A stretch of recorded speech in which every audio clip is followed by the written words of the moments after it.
When a penniless companion dares to reject the most powerful man in England, society gasps. But Helena Whitford is about to prove that true worth isn't measured by title or fortune. Welcome to our channel. If you love stories of courage, defiance, and unexpected romance, you're in the right place. Stay until the very end to see how one woman's bold choice changes everything.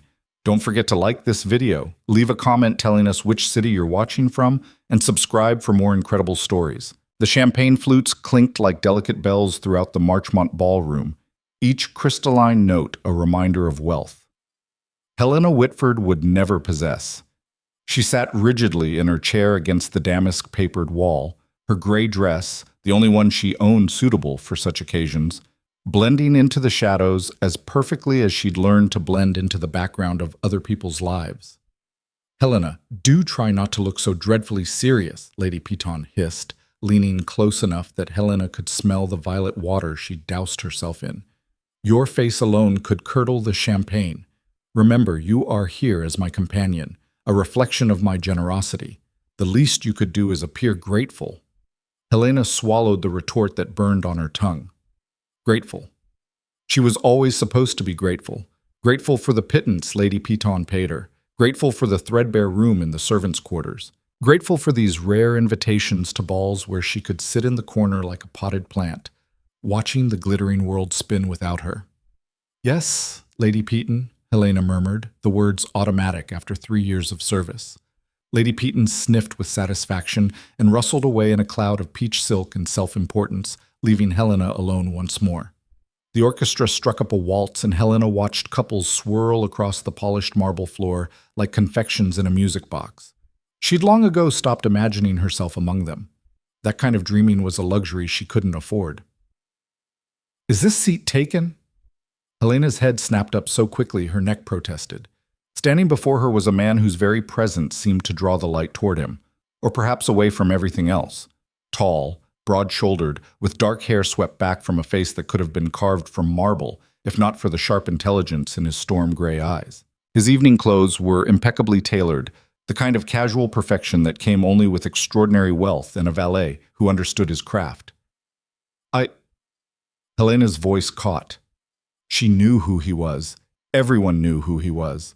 Alexander Thornwood, the Duke of Ravensbrook, one of the wealthiest and most powerful men in England, a man whose bloodline stretched back to the conquest, whose estate sprawled across 3 counties, whose very name could open doors or slam them shut with equal finality. And he was asking to sit beside her. "I assume from your silence that it is not," the Duke said, a hint of amusement coloring his aristocratic baritone. Without waiting for confirmation, he lowered himself into the chair beside her with the kind of elegant economy of movement that spoke of years of fencing lessons and riding to hounds. Helena's mouth had gone dry. Around them, she could feel eyes turning, whispers rippling outward like stones thrown in a pond. The Duke of Ravensbrook, sitting with whom? The speculation would be delicious, devastating. "Your Grace," Helena managed, remembering to incline her head. "I believe there are many other seats that would better suit—" "I'll determine what suits me," he interrupted smoothly. "You are Lady Peton's companion, are you not?" "I am." The admission tasted like ash. Helena braced herself for dismissal, for some cruel aristocratic joke at her expense. "Then you have my sympathies." Helena's eyes flew to his face, certain she'd misheard, but the Duke's expression remained inscrutable, only the slightest quirk at the corner of his mouth suggesting he'd said anything unusual at all. "Your Grace, I don't understand." "Lady Peton," the Duke said, his tone conversational as he surveyed the ballroom with the air of a man surveying property he might purchase, "is one of the most tedious women in England. She speaks incessantly yet says nothing of substance, laughs at her own witticisms, though they are never witty, and treats anyone she considers beneath her with a cruelty she mistakes for superiority. I cannot imagine spending an entire evening in her company, let alone making a career of it. You must possess either extraordinary patience or a desperate need for employment." Helena sat frozen, her heart hammering against her ribs. This was dangerous ground. Everything about this conversation was dangerous. She should demur, should offer some platitude about Lady Peton's kindness. should remember her place. Both, she heard herself say instead. Your Grace. The Duke's laugh was brief but genuine, and Helena felt something shift inside her chest. When was the last time she'd made someone laugh? When was the last time she'd spoken honestly to anyone? What is your name? He asked, turning those penetrating gray eyes fully upon her. Helena Whitford, Your Grace. Miss Whitford. Son. He tested the name as though savoring a wine. Tell me, Miss Whitford, why are you not dancing? Heat crept up Helena's neck. I am a paid companion, Your Grace. I am here to attend Lady Peton, not to— That wasn't what I asked. His interruption was gentle but firm. I asked why you are not dancing, not why you believe you shouldn't be.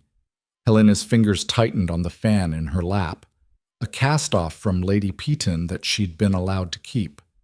The ivory handle dug into her palm. No one has asked me, Your Grace. How remiss of them. Before Helena could process his words, the Duke rose and extended his hand. The ballroom seemed to tilt on its axis. Somewhere nearby, she heard a woman gasp. The orchestra was playing a waltz, the melody sweet and swooning, and the Duke of Ravensbrook was offering his hand to her. Your Grace, I cannot— Helena whispered urgently. Lady Peton would never— The scandal— I'm only a companion, Miss Whitford. His voice cut through her panic like a blade through silk. I am asking you to dance. You may accept or decline, but do not refuse me based on what others might think or say. I assure you I care nothing for their opinions. Do you wish to dance? It was the strangest question anyone had ever asked her. Not should she dance or could she dance, but did she wish to? When had anyone last cared what Helena Whitford wished? Yes, she breathed and placed her hand in his. His palm was warm through the thin fabric of her glove, his grip firm and sure as he led her onto the floor. Helena was dimly aware of the stares following them, of the whispers rising like a tide. But then the Duke's hand settled at her waist, and they were moving, and everything else fell away. You dance well, he observed, guiding her through the turns with effortless grace. My mother taught me, Helena said, then wished she hadn't. The Duke wouldn't want to hear about her mother, a clergyman's daughter who'd married a country doctor and died when Helena was 17, leaving her daughter alone and penniless in a world that had no use for girls without fortune or connections. She taught you well. The Duke's expression remained neutral, but something in his tone suggested genuine approval. You have excellent posture. Most ladies of the ton slouch abominably, despite their governess's best efforts. Helena felt a smile tug at her lips despite herself. Perhaps they lack proper motivation, Your Grace. And you do not? I have learned that invisibility requires perfect posture, Helena said quietly. To fade into the background, one must first hold oneself correctly. Slouching draws attention. The Duke's eyes sharpened with interest. You have made a study of invisibility, then. One might say it has been my life's work. They turned together, moving through the other dancers like water through reeds. Helena had forgotten, or perhaps had never known, that dancing could feel like this. Not a performance or a duty, but a conversation conducted in movement and breath, in the pressure of his hand at her waist, and the way their bodies found rhythm together without conscious thought. And yet, the Duke said softly, here you are, quite visible indeed. Helena's breath caught. He was right. Every eye in the ballroom was upon them. She could feel the weight of those stares, the judgments being formed, the gossip already spinning itself into elaborate tales. By tomorrow, the story would be all over London. The Duke of Ravensbrook dancing with Lady Peton's nobody companion. The speculation about why would be vicious and varied. Your Grace, Helena said urgently, you should not. This will cause talk. Let them talk. His grip tightened fractionally, keeping her in the dance when she might have pulled away. Miss Whitford, I'm going to tell you something and I want you to listen carefully. Can you do that? Helena nodded, not trusting her voice. I am 38 years old. I have been the Duke of Ravensbrook since I was 19. In that time, I have learned that people will talk regardless of what I do or do not do. If I dance with a nobody, they talk. If I dance with an heiress, they talk. If I dance with no one at all, they talk about that too. The talk is inevitable and ultimately meaningless. What matters is what I choose to do. But Helena's voice cracked. Your Grace, you don't understand. You have power, position, wealth. The talk cannot truly harm you, but I have nothing.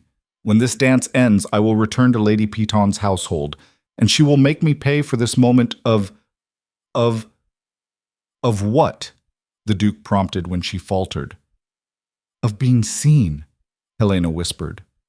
Something flickered in the Duke's eyes, surprise perhaps, or recognition. For a long moment he said nothing, simply guided her through the final measures of the waltz with the same effortless grace he'd shown from the beginning. When the music ended, he led her off the floor, but instead of returning her to her shadowed corner, he steered her toward the terrace doors. Your Grace, I really must what, Miss Whitford? Scurry back to your corner like a frightened mouse? Return to Lady Peton so she can berate you for daring to accept an invitation from a duke? His tone was sharp now, almost angry. No, you will stay with me a while longer. That is not a request. The cool night air hit Helena's overheated skin as they stepped onto the terrace. Gas lamps cast pools of golden light across the flagstones, and the sound of the ball faded to a distant murmur behind them. They were not alone. Other couples had sought the relative privacy of the gardens, but the Duke guided her to a quiet corner where ivy climbed a trellis and the shadows offered discretion. Why? Helena asked, finding courage in the darkness. Why are you doing this? Is it a game? Some aristocratic whim? Do you enjoy watching people squirm? Do I strike you as a man who plays games? The Duke's voice was quiet but intense. Helena studied his face in the lamplight, the strong jaw, the aristocratic nose, the eyes that held an intelligence that seemed to see through all her carefully constructed defenses.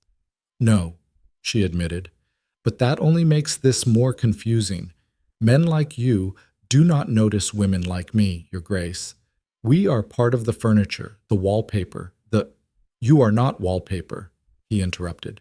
You are a woman of obvious intelligence and grace who has been forced by circumstances beyond her control into a position that requires her to diminish herself for the comfort of her betters, a word I use with profound irony, as there is nothing about Lady Peton that makes her better than anyone.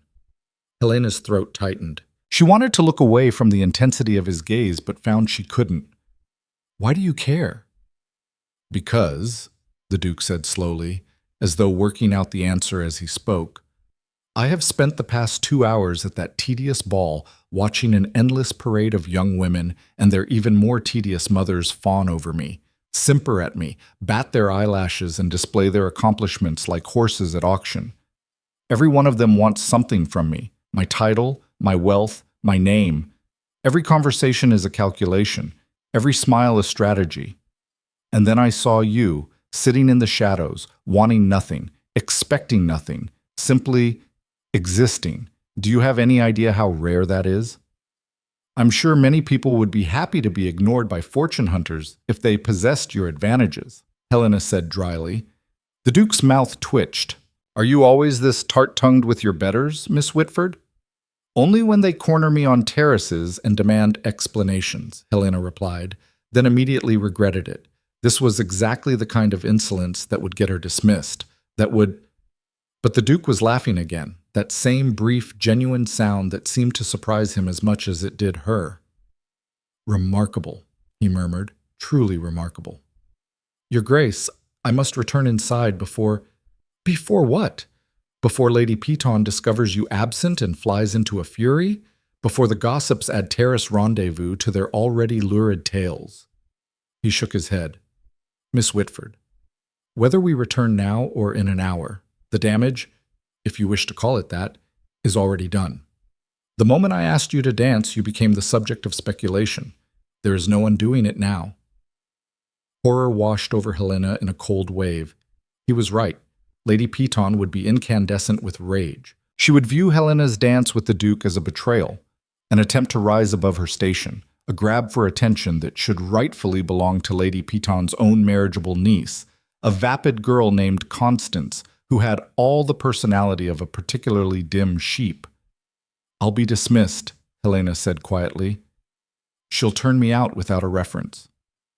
Then you shall have a reference from me. Helena's head snapped up. Your Grace, you cannot. That would only make things worse.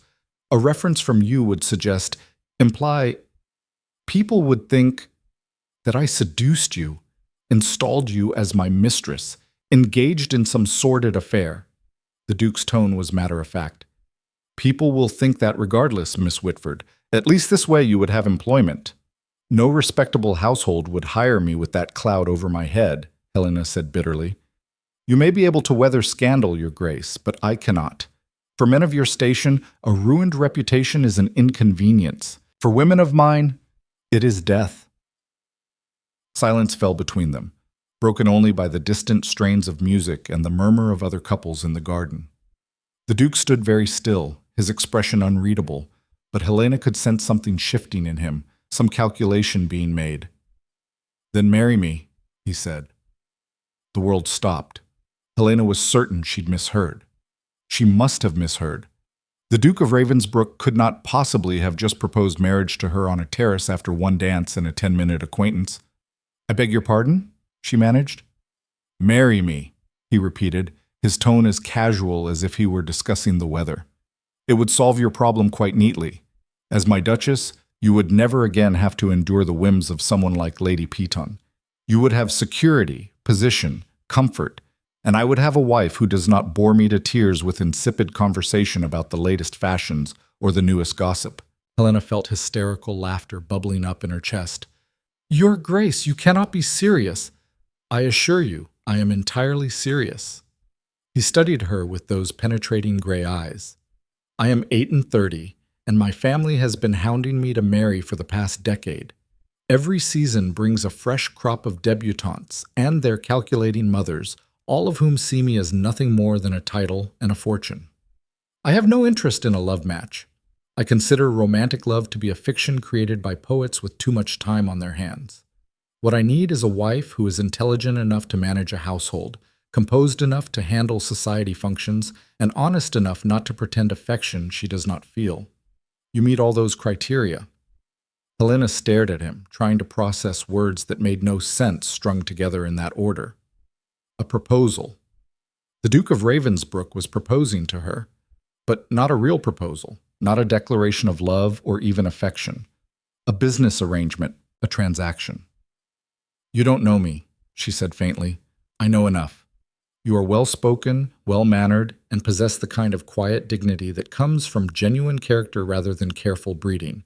You dance well, you have a sharp wit, and you have survived 3 years in Lady Peton's employ, which suggests both patience and fortitude. That is quite sufficient for my purposes. Your purposes? Helena's voice sounded hollow to her own ears. And what of mine, Your Grace? What if I do not wish to marry a man who sees me as a solution to his tedious problem of requiring a wife? Then you are free to return to Lady Peton's household and face the consequences of our dance. His expression remained neutral. I am offering you a choice, Miss Whitford. Not a perfect choice, perhaps, but a choice nonetheless. You may marry me and live as a duchess, with all the security and privilege that entails. Or you may decline and return to your life of enforced invisibility, knowing that even that precarious existence may be forfeit after tonight. It was the coldest, most calculated proposal in the history of marriage proposals. No pretty words, no romantic gestures, no pretense of feeling beyond a vague appreciation for her wit and her dancing. Just a straightforward exchange, her acceptance for his protection. And the terrible thing, the absolutely devastating thing, was that part of Helena wanted to say yes. How easy it would be to simply accept, to trade one form of servitude for another, admittedly more comfortable form. To never again worry about where her next meal would come from or whether she could afford to mend her one good dress. To have warmth and food and safety, all for the price of marrying a man who saw her as a convenient solution to an aristocratic obligation. But another part of her, a part she'd thought had died years ago when her mother passed and she'd been forced to take her first position as a governess, rebelled violently against the idea. That part remembered the stories her mother had told her about marrying for love despite her family's objections. That part remembered being 17 and believing the world was full of possibility, that she might meet someone who would see her, truly see her, and love what he saw. Foolish, romantic nonsense. Her mother's love match had left Helena orphaned and penniless. Dreams were luxuries, like silk dresses and dancing at balls, things that belonged to other people. Helena's voice cracked. She cleared her throat and tried again. Your Grace, I am deeply sensible of the honor you do me. But you're going to refuse. It wasn't a question. The Duke's expression didn't change, but something in his posture shifted, a subtle withdrawal. I must, Helena whispered. Your Grace, you deserve more than a marriage of convenience to a woman you barely know. And I cannot accept a proposal that treats marriage as a business transaction, no matter how desperate my circumstances. Cannot or will not. Both. Helena lifted her chin, meeting his eyes. I may be poor, Your Grace. I may be nobody of consequence.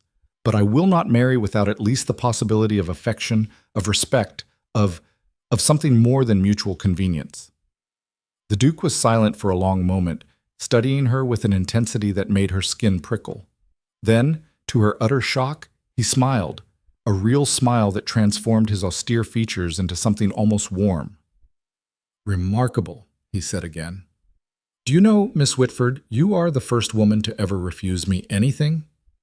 Then perhaps, Your Grace, you should try associating with women who have the freedom to say no. His laugh this time was louder, startling a pair of lovers at the far end of the terrace. Touché, Miss Whitford. Very well. I accept your refusal. For now. For now, Helena echoed warily. I am not a man who gives up easily when I have decided I want something. The Duke's gray eyes glinted in the lamplight. You have refused my proposal, which is your right, but I am not withdrawing my interest, merely adjusting my approach. Before Helena could ask what he meant by that cryptic statement, the terrace doors burst open and Lady Peton appeared, her face mottled with fury. Helena Whitford! She shrieked, her voice carrying across the gardens and causing several couples to turn and stare. How dare you absent yourself? I have been searching for you this past half hour. The absolute impudence, the ingratitude. Lady Peton. The Duke's voice cut through her tirade like a knife. He didn't raise his voice, didn't change his tone, but something in the way he spoke made Lady Peton's mouth snap shut with an audible click. Miss Whitford has been with me. If you have complaints about her behavior, you may address them to me. Lady Peton's eyes darted between Helena and the Duke, calculation warring with fury on her fleshy features. Helena could practically see her weighing the social advantages of claiming connection to the Duke against the rage of seeing her paid companion dancing with him. Your Grace, Lady Peton finally simpered, dropping into a curtsy so deep it was almost mocking. I had no idea Miss Whitford was acquainted with you. She never mentioned, but then she is a creature of so few words and even fewer accomplishments. I do hope she has not bored you terribly with her dreary conversation. On the contrary, the Duke said coolly.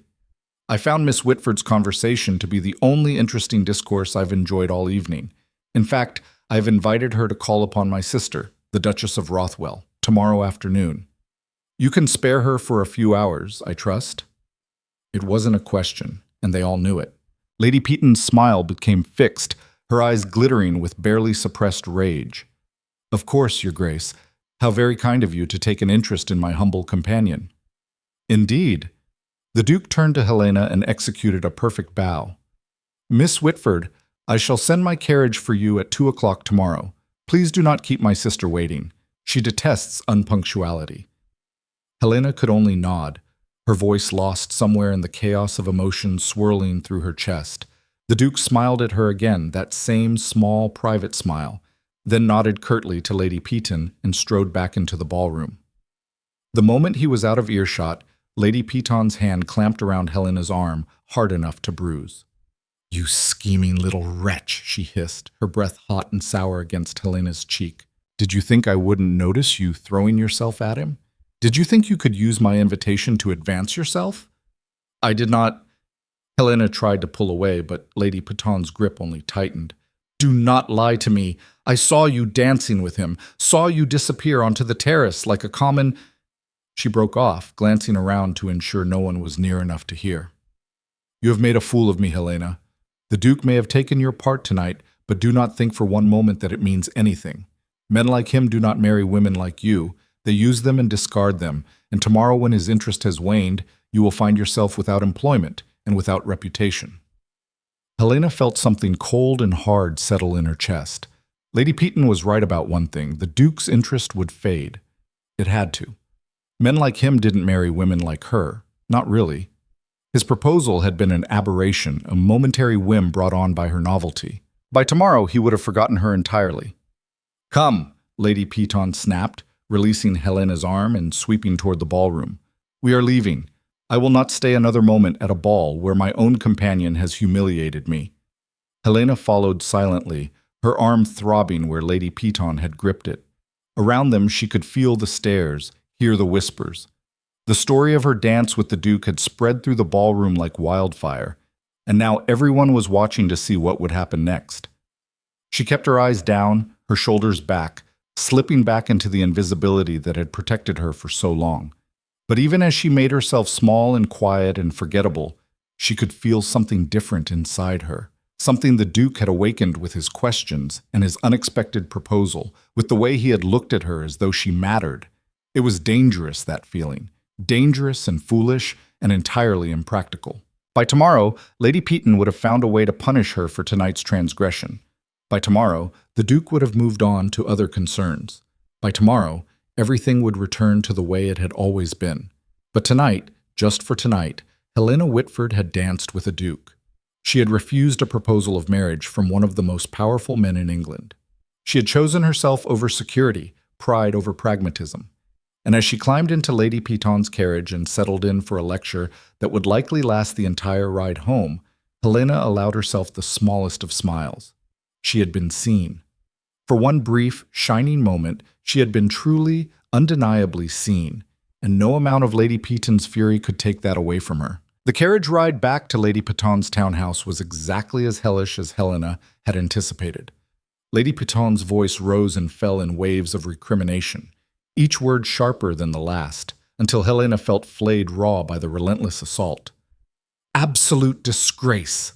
To think I took you in, gave you employment when no one else would have you, and this is how you repay my kindness. Throwing yourself at the Duke like some common—" Helena stared out the window at the darkened streets of London, letting the words wash over her without response. She'd learned long ago that defending herself only prolonged Lady Peton's tirades. Better to remain silent, to let the storm rage itself out.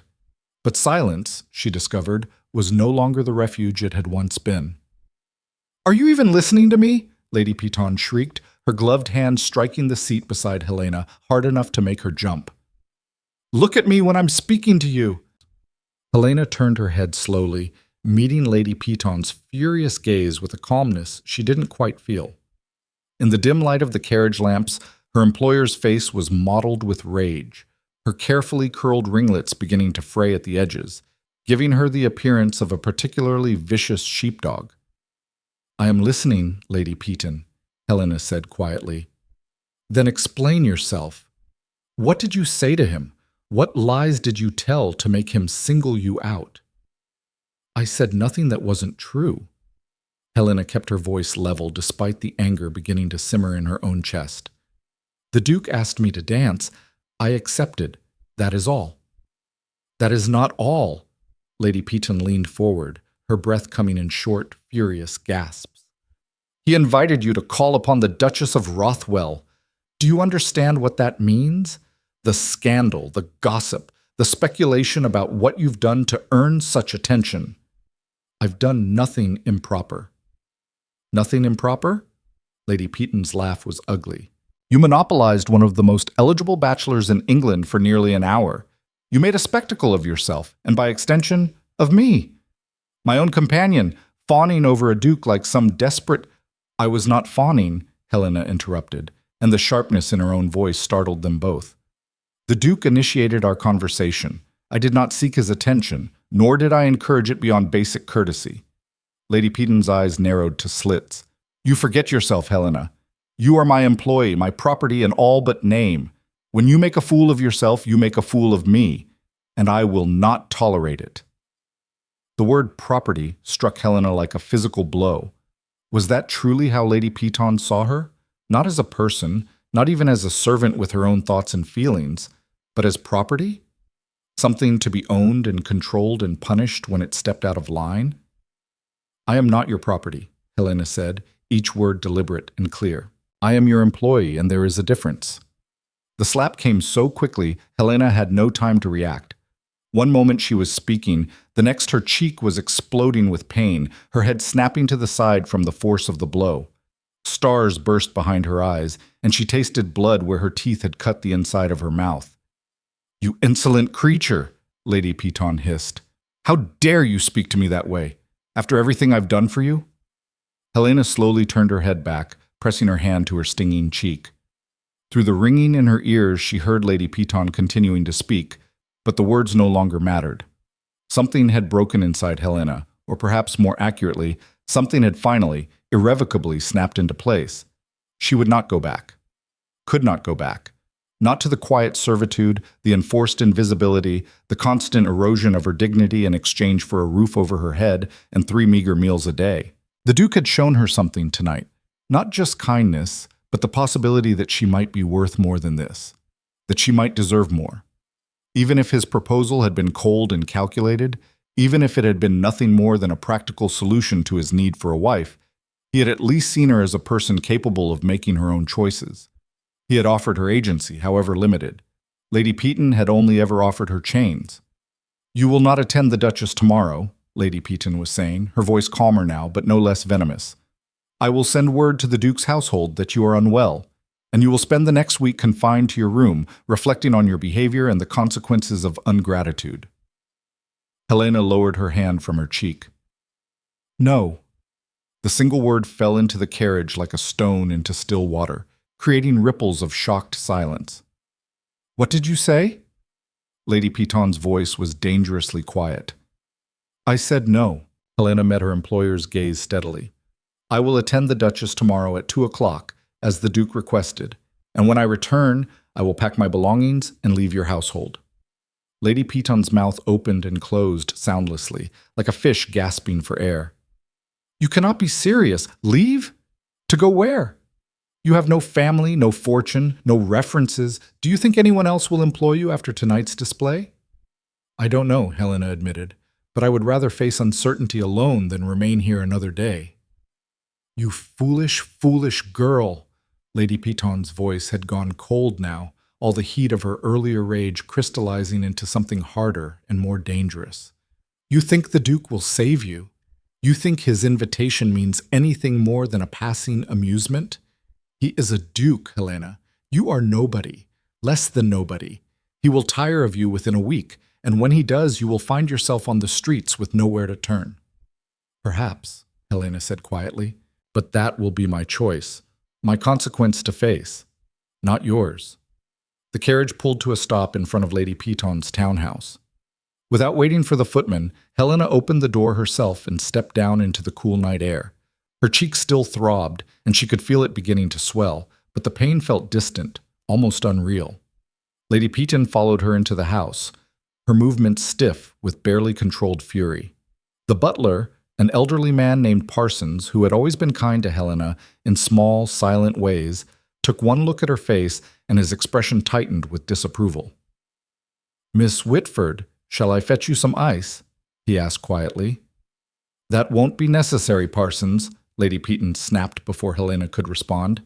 "Miss Whitford is retiring to her room for the evening. She is not to be disturbed, nor is she to leave her quarters until I give permission. Is that understood?"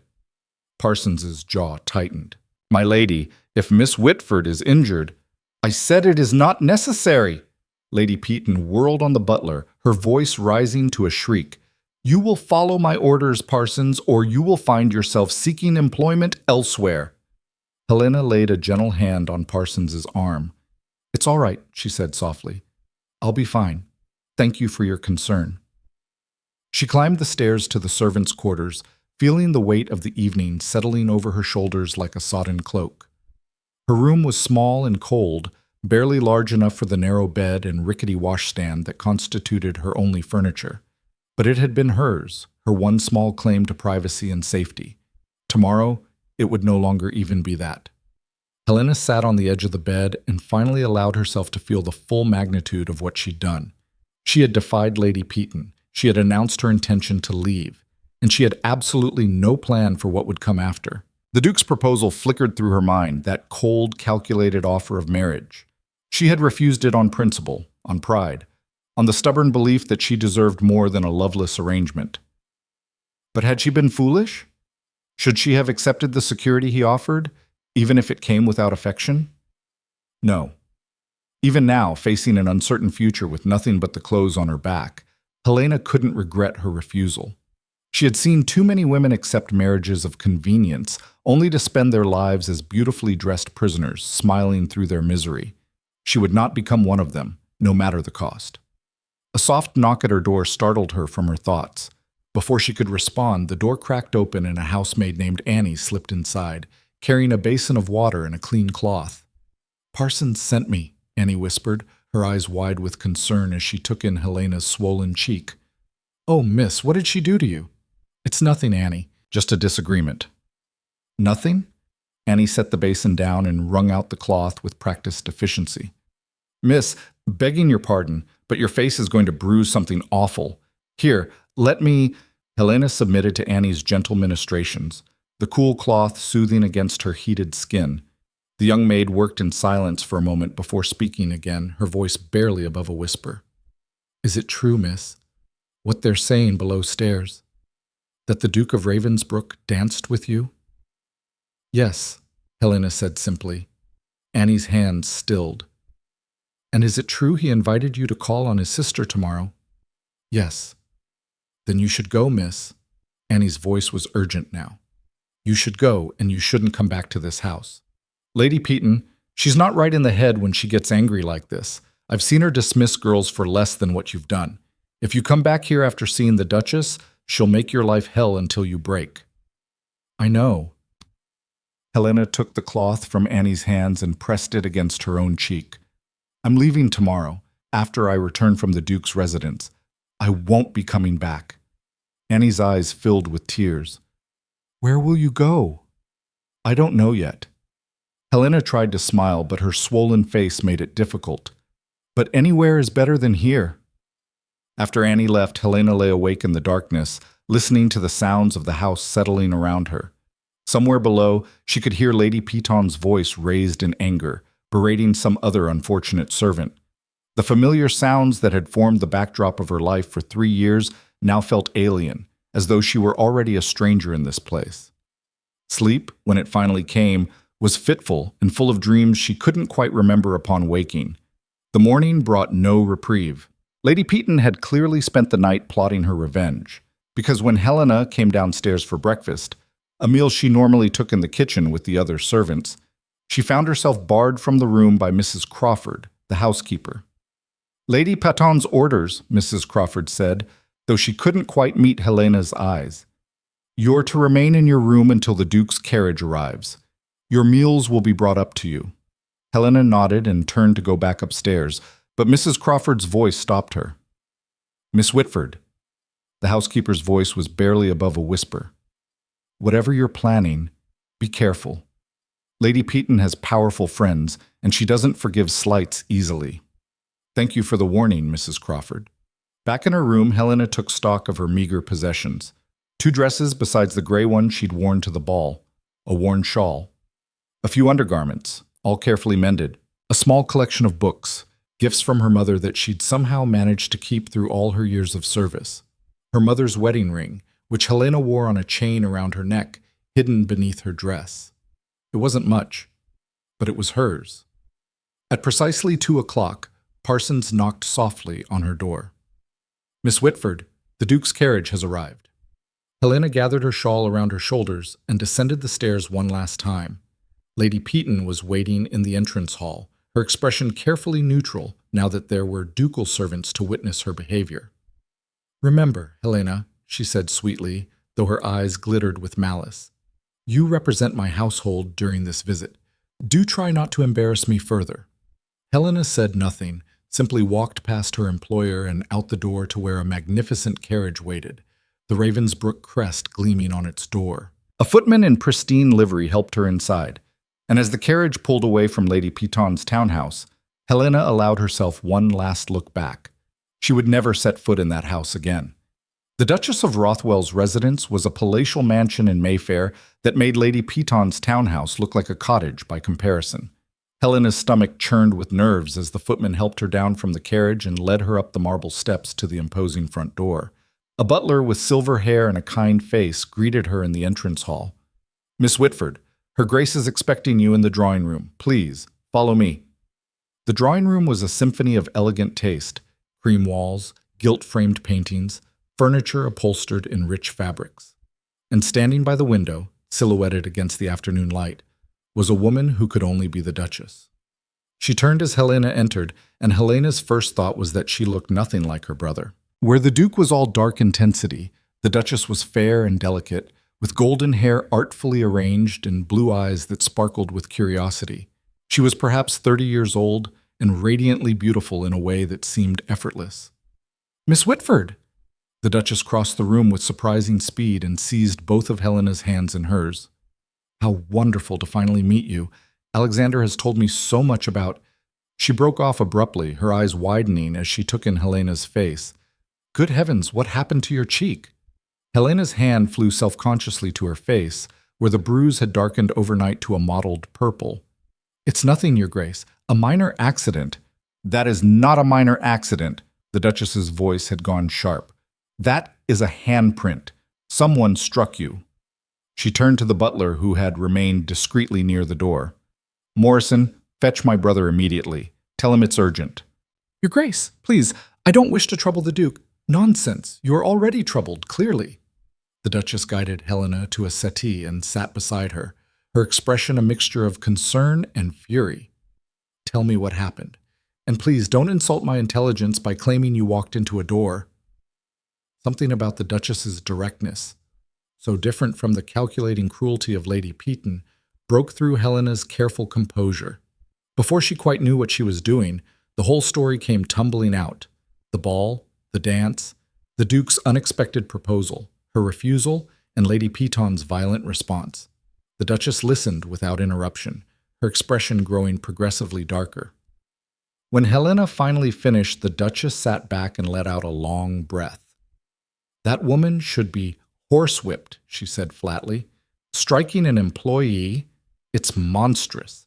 And over what? The grave offense of dancing with my brother at his express invitation?" She shook her head. "Alexander was right about you." "Right about what, Your Grace?" "He said you were remarkable, that you had refused his proposal because you wouldn't accept a marriage without affection." The Duchess smiled, a genuine expression that transformed her lovely face into something radiant. "Do you have any idea how extraordinary that is? Women have been throwing themselves at my brother for 20 years, and you, a paid companion with no fortune or connections, refused him." "I couldn't accept on those terms," Helena said quietly. "Even if it meant—" She gestured vaguely at her bruised face. "This. You have more integrity in your little finger than most of the ton possesses in total." The Duchess squeezed Helena's hand. "Now then, we must discuss practical matters. You cannot return to Lady Peton's household." "I know. I had already planned to leave today." "And go where?" Helena hesitated. I don't know yet. I thought perhaps I might find another position, though without a reference." "You'll stay here," the Duchess announced, "at least until we can make proper arrangements for your future." "Your Grace, I couldn't possibly impose—" The door to the drawing room burst open and the Duke strode in, his face dark with concern. His eyes went immediately to Helena, taking in her bruised cheek, and something dangerous flickered in his expression. "Who did this?" His voice was very quiet, very controlled, which somehow made it more frightening than if he'd been shouting. "Alexander," the Duchess said warningly, but he ignored her, crossing to where Helena sat and crouching down so they were eye level. "Miss Whitford, I need you to tell me who struck you." Helena swallowed hard. The Duke's gray eyes were blazing with a fury that seemed barely contained, and yet his hands, when he gently tilted her face to better see the bruise, were incredibly gentle. "Lady Peton," she whispered, "last night in the carriage. But Your Grace, please, it's not worth—" "Not worth what? Addressing?" The Duke rose to his feet in one fluid motion, A woman in my care was assaulted because I asked her to dance. That seems very much worth addressing." "Your care?" Helena echoed faintly. "Your Grace, I am not in your care. I am simply— You became my responsibility the moment I singled you out at that ball." The Duke's voice was firm. "I knew the attention would cause difficulty for you, and I proceeded anyway. The consequences are therefore mine to manage." "Alexander?" the Duchess interjected. "Perhaps we should all sit down and discuss this calmly." The Duke ignored her, his attention fixed on Helena.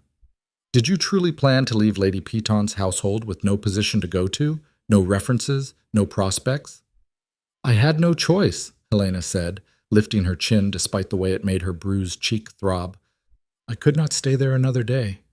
"No." The Duke's expression softened fractionally. "No, you could not. Which brings us back to my original proposal." "Alexander," the Duchess gasped. "You cannot be serious. You only met her last night." "I am entirely serious." The Duke's eyes never left Helena's face. "Miss Whitford, I realize my proposal yesterday was coldly presented. I have been told, frequently, that I approach matters of the heart with all the warmth of a business transaction. But the offer stands.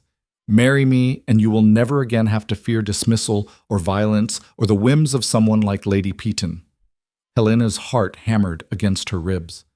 The proposal sounded different now, in the Duchess's elegant drawing room, with the evidence of Lady Peton's violence still fresh on her face. It sounded less like a cold transaction and more like rescue. But that was dangerous thinking. Helena had spent 3 years watching Lady Peton's household dynamics, had seen how quickly benevolence could turn to cruelty when the benefactor tired of being generous. She would not trade one form of dependence for another, no matter how gilded the cage. "Your Grace," she said carefully, "I appreciate your concern. Truly. But I cannot accept your proposal for the same reasons I refused it yesterday. I will not marry without the possibility of genuine affection, and you yourself said you do not believe in romantic love." "I said I consider it a fiction created by poets," the Duke corrected. "That does not mean I am incapable of respect, admiration, and regard. I have known you for less than 24 hours, Miss Whitford, but in that time you have demonstrated more courage and integrity than most people I've known for years. Is that not a foundation upon which affection might grow?" Helena felt tears prickling at the corners of her eyes. It was the kindest thing anyone had said to her in years, and coming from the Duke, this austere, powerful man who had no reason to care about her beyond a momentary interest, it struck her with the force of a physical blow. "I don't know," she whispered honestly. "Your Grace, A commotion in the hallway interrupted whatever she might have said. Morrison's voice rose in protest, followed by another, shriller voice that Helena recognized with a sick feeling in the pit of her stomach. "Lady Peton." The drawing room door flew open and Lady Peton burst in, her face flushed with exertion and fury. Behind her, Morrison was wringing his hands in distress. "Your Grace, I apologize," she insisted. "It's quite all right, Morrison," the Duchess said coolly, rising to her feet. "Lady Peton, to what do we owe this unexpected visit?" Lady Peton's eyes locked on Helena. "That creature belongs to me. She left my household without permission, without notice. I have come to retrieve my property." The Duke moved, placing himself between Lady Peton and Helena with a deliberateness that was almost threatening. "Miss Whitford is not property. She is a free woman who has chosen to leave your employment. That is her legal right." "She owes me!" Lady Peton shrieked, all pretense of civility abandoning her. 3 years I gave her a home, food, employment, and this is how she repays me? By running off at the first sign of interest from a duke? She's nothing but an opportunistic little— That is quite enough. The Duke's voice cut through Lady Peton's tirade like a blade. "You will leave. Now." "I will not. Not without—" "You struck her." The Duke's words fell into the room like stones. "Last night, in your carriage, you struck Miss Whitford hard enough to leave a bruise that will take weeks to fade.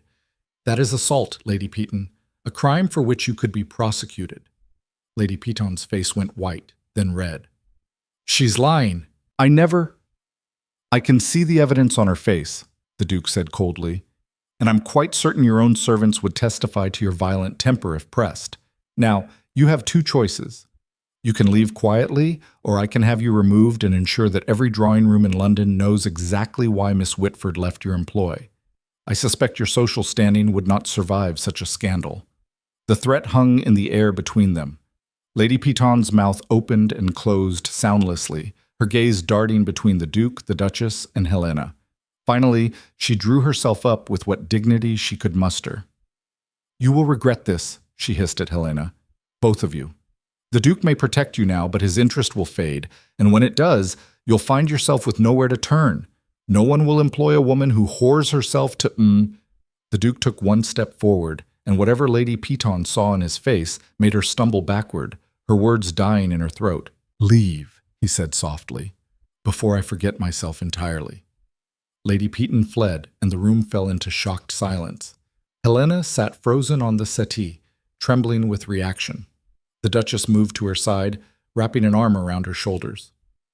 "Well," the Duchess said with forced lightness, "that was certainly dramatic. Morrison, please ensure Lady Peton finds her way out and is never admitted to this house again." "With pleasure, Your Grace." As Morrison departed, the Duke turned back to Helena. Some of the fury had faded from his expression, replaced with concern. "Are you all right?" Helena nodded, not trusting her voice. The reality of what had just happened was beginning to sink in. She had no position, no references, no prospects. Lady Peton would ensure no respectable household in London would hire her. The Duke's protection might shield her from immediate harm, but what happened when he tired of this charitable impulse? When he found a woman more suitable to be his Duchess, she would be alone, truly alone, with nothing and no one. "I can see you thinking," the Duke said quietly, settling into a chair across from her. "Calculating the odds, weighing your options. You're wondering how long my interest will last, whether you can trust me, what happens when I inevitably abandon you to your fate." Helena's eyes flew to his face. "Your Grace, It's all right. They're reasonable concerns." He leaned forward, his expression earnest in a way she'd never seen before. "Miss Whitford." "Helena, I am not a particularly warm man. I am aware of this. My late father raised me to value duty, honor, and pragmatism above sentiment, but I'm also a man of my word, and I give you my word now that I will not abandon you, regardless of whether you accept my proposal." "Why?" The question burst from Helena before she could stop it. "Why do you care? You don't know me. I'm nobody to you." "You're not nobody."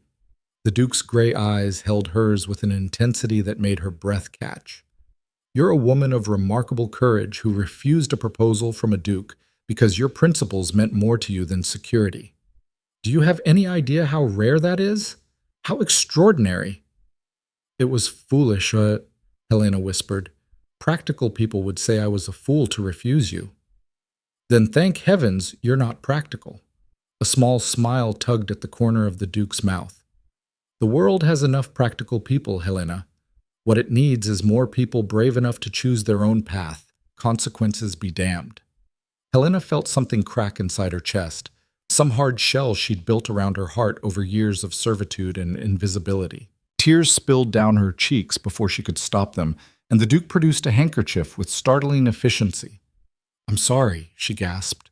I'm not normally." "You've been through a terrible ordeal," the Duchess said gently. "You're entitled to tears, my dear." But Helena was crying not just for the terror of the past 24 hours, but for everything that had come before. For the loneliness of her years with Lady Peton, for her mother's death, for all the dreams she'd abandoned in the name of survival. And she was crying with relief, because for the first time in longer than she could remember, someone was offering her kindness without expecting anything in return. "Stay here," the Duchess said firmly once Helena's tears had subsided. "At least for now. We have more than enough room, and I would very much enjoy the company. Alexander is a dear brother, but he's hardly scintillating dinner conversation." "I couldn't possibly impose. It's not an imposition if I'm inviting you." The Duchess squeezed her hand.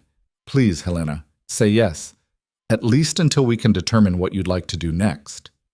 Helena looked between the Duke and Duchess. These two people who had no reason to help her but were offering her sanctuary anyway. Every practical instinct screamed at her to refuse, to maintain her independence, to not become beholden to anyone. But she was so tired of being practical, so tired of being alone. "Yes," she whispered. "Thank you. I'll stay." The Duke's smile was like sunrise breaking over a winter landscape, rare and all the more beautiful for its rarity. "Excellent. Then that's settled. Caroline, would you mind showing Helena to the guest quarters? I have some business to attend to." After the Duchess had whisked Helena away to show her the room that would be hers, a chamber so beautiful it made Helena want to weep all over again, the Duke stood alone in the drawing room, his expression hardening into something cold and determined. Morrison appeared in the doorway. "Your Grace?" "Send for my solicitor," the Duke said quietly, "and make inquiries about Lady Peton's finances. I want to know every debt she owes, every investment she's made, every source of income she possesses." Morrison's eyebrows rose fractionally. "Your Grace?" The Duke's smile was sharp enough to cut. "Lady Peton believes she can threaten a woman under my protection and face no consequences. I intend to demonstrate exactly how wrong she is." Morrison inclined his head, his expression carefully neutral despite the steel he heard in the Duke's voice. "I shall make the arrangements immediately, Your Grace." 3 days passed in a blur of unexpected luxury. Helena woke each morning in a bed so soft she felt guilty, ate meals that didn't taste of kitchen scraps and charity, and spent her afternoons in the Duchess's private library, a room so beautiful and well-stocked that Helena had actually gasped when she first saw it. "My late husband was a collector," the Duchess had explained, running her fingers along the leather spines with obvious affection. "He left me the books and a considerable fortune. The fortune I've spent wisely, the books I've treasured. You're welcome to read anything you like." But the peace couldn't last. Helena knew this with the certainty of someone who had learned that happiness was always temporary, always borrowed against future suffering. She simply hadn't expected the reckoning to come quite so soon, or quite so publicly. On the 4th morning of her stay, Helena descended to breakfast to find the Duchess already seated at the table, her face pale as she read the morning paper. When she saw Helena, she quickly folded the newspaper and set it aside, but not before Helena caught sight of her own name in the headline.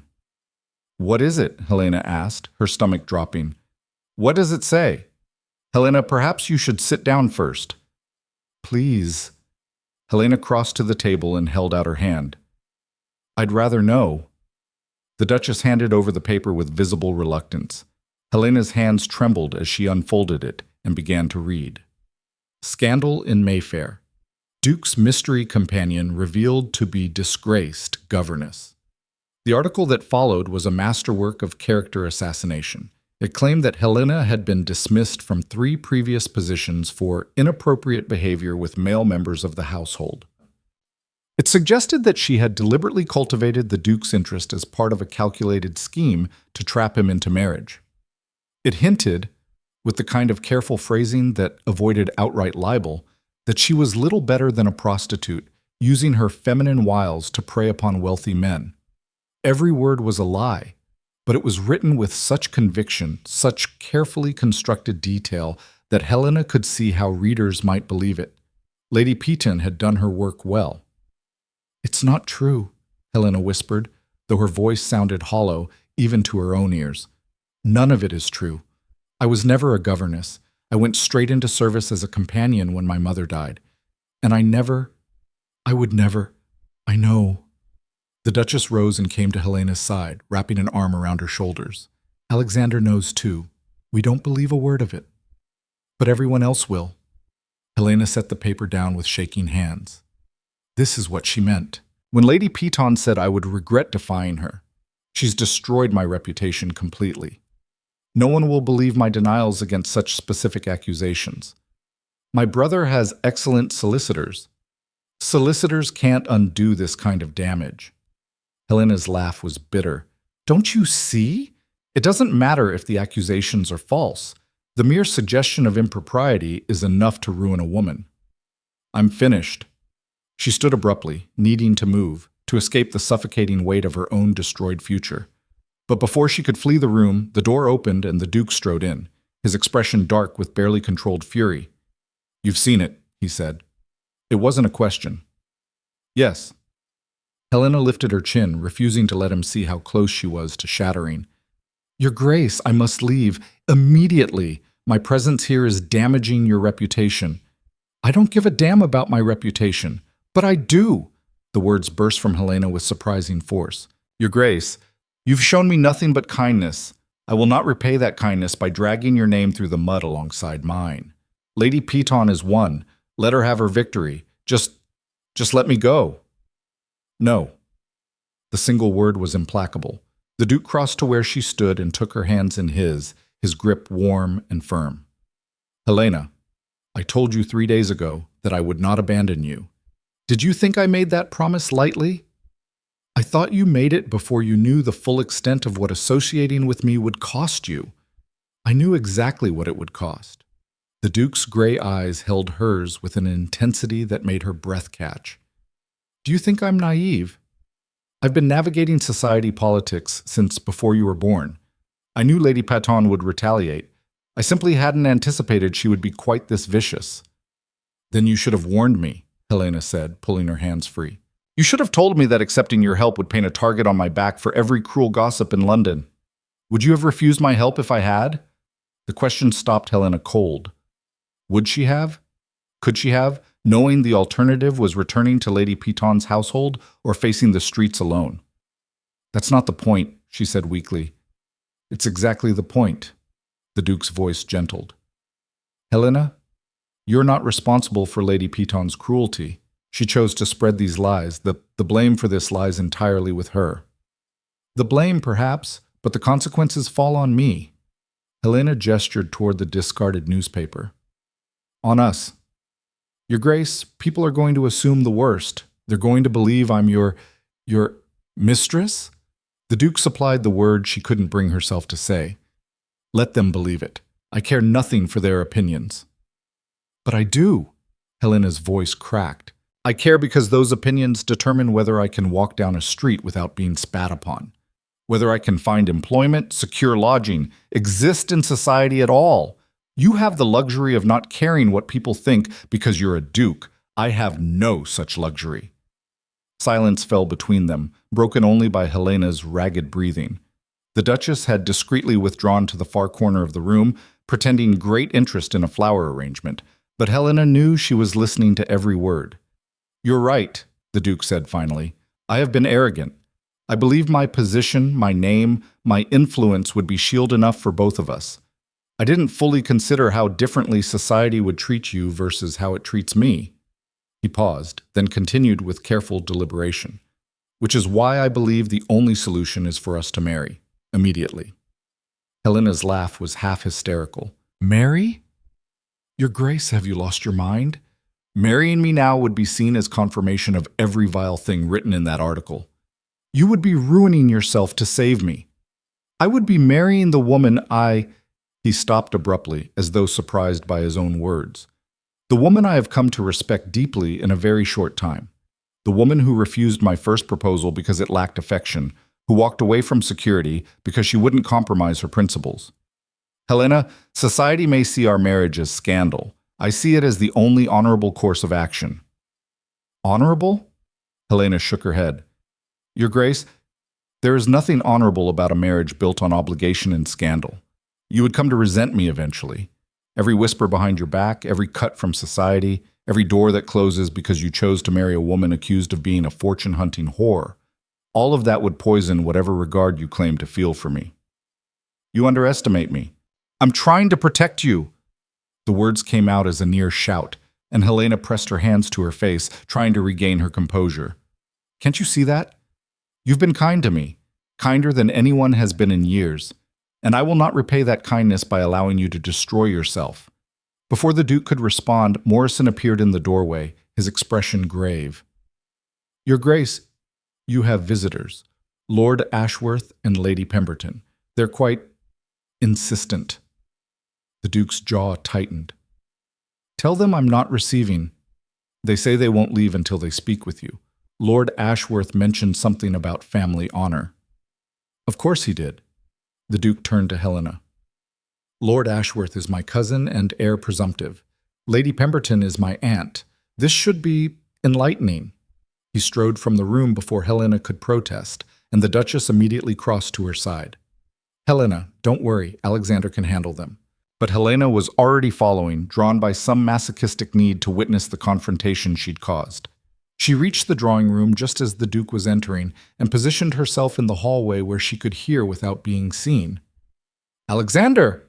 A male voice, cultured and sharp. "Thank heaven you're here. We must discuss this appalling situation immediately." "Good morning, cousin. Aunt Pemberton. What situation would that be?" The Duke's tone was dangerously mild. "Don't play the fool." This was a woman's voice, imperious and cold. "That wretched newspaper article. Half of London is talking about it. They're saying you've taken some disgraced governess as your mistress, that you're keeping her here under your sister's roof. The scandal is beyond anything." "The article," the Duke interrupted, "is a tissue of lies from beginning to end. Miss Whitford is neither disgraced nor a governess, and she is most certainly not my mistress. She is a guest in my sister's home, and she will be treated with the respect due to any guest." "Respect?" Lord Ashworth's laugh was ugly. "Alexander, the woman is a nobody. Worse than a nobody. She's a scandal waiting to destroy everything our family has built. You must send her away immediately." "I must do nothing of the kind." "Think of your position, your reputation. The Ravensbrook name has stood unblemished for centuries. Then it can withstand a few malicious rumors." The Duke's voice had gone cold. "Cousin, I appreciate your concern, but my affairs are my own to manage." "Your affairs affect all of us." Lady Pemberton's voice rose shrilly. "If you insist on keeping this creature under your protection, society will cut you. They'll cut Caroline as well. Is that what you want? To destroy your sister's standing because you've developed some inexplicable infatuation with a paid companion?" Helena closed her eyes, feeling each word like a physical blow. They were right. Her presence here was poison, spreading to everyone associated with the Duke. How long before the Duchess lost her position in society? How long before doors began closing to anyone connected with the Ravensbrook name? "My sister is quite capable of managing her own social standing," the Duke said. "As am I. Now, unless you have some other pressing business—" "We're not finished," Lord Ashworth's voice took on a desperate edge. "Alexander, listen to reason. Send the girl away. Give her money if you must. Buy her passage to America or the continent, somewhere she can start fresh and this scandal can die a quiet death. But keeping her here, flaunting your association with her, it's madness." "What's madness," the Duke said quietly, "is the belief that I would abandon a woman under my protection simply because society chooses to believe vicious lies about her. What's madness is your assumption that I value social standing more than basic human decency." "Human decency?"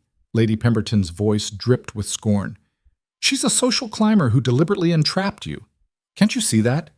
She attended that ball specifically to catch your eye, to manipulate you into this absurd chivalrous response. Women like her are parasites, Alexander. They latch onto wealthy men and bleed them dry." Helena had heard enough. Before she could think better of it, she stepped into the doorway of the drawing room, her chin high despite the trembling in her limbs. "You're wrong," she said clearly. Three heads swiveled toward her. Lord Ashworth was a thin, sharp-faced man in his early 40s, all nervous energy and calculating eyes. Lady Pemberton was exactly what Helena had imagined. An older woman dressed in severe black silk, her face set in lines of permanent disapproval. "How dare you eavesdrop on a private conversation?" Lady Pemberton gasped. "How dare you discuss me as though I were an object without agency or feelings?" Helena shot back. The fear that had paralyzed her moments ago had transformed into something harder, sharper. "You want to know the truth? I'll tell you. I didn't attend that ball to catch anyone's eye. I was there as Lady Peton's paid companion doing my job. The Duke approached me, not the other way around. And when he proposed marriage, I refused him." Lord Ashworth's eyes narrowed. "You refused him?" "Yes, twice now." Helena turned to the Duke, who was watching her with an expression she couldn't quite read. "Your Grace has been nothing but kind to me, but I will not accept a proposal motivated by obligation or scandal. I have more respect for him than that, and more respect for myself." "Then prove it," Lady Pemberton said coldly. Leave. If you truly care for Alexander's well-being, you'll remove yourself from his life before you destroy it completely. That's enough, Aunt. The Duke's voice cracked like a whip. Miss Whitford is not going anywhere. Alexander, I said that's enough. The Duke's control finally snapped, his voice rising to fill the room. I am the Duke of Ravensbrook. This is my household. These are my decisions to make. If you cannot accept that, then you are welcome to leave and not return until you can show proper courtesy to my guests. Lady Pemberton drew herself up, her face mottled with fury. You are making a terrible mistake. When this scandal has run its course, and you're left with nothing but a ruined reputation and a fortune-hunting wife, don't come to me for sympathy. She swept from the room in a rustle of black silk. Lord Ashworth lingered a moment longer, his expression calculating. I hope you know what you're doing, cousin, he said quietly. For all our sakes. After they'd gone, silence fell over the drawing room like a suffocating blanket. The Duke stood with his back to Helena, his shoulders rigid with tension.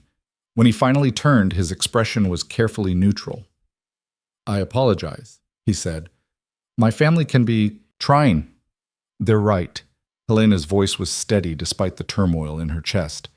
Your Grace, I cannot stay here any longer. My presence is destroying your relationships, your reputation, everything. Please, let me go. Where would you go? The Duke's question was gentle but relentless.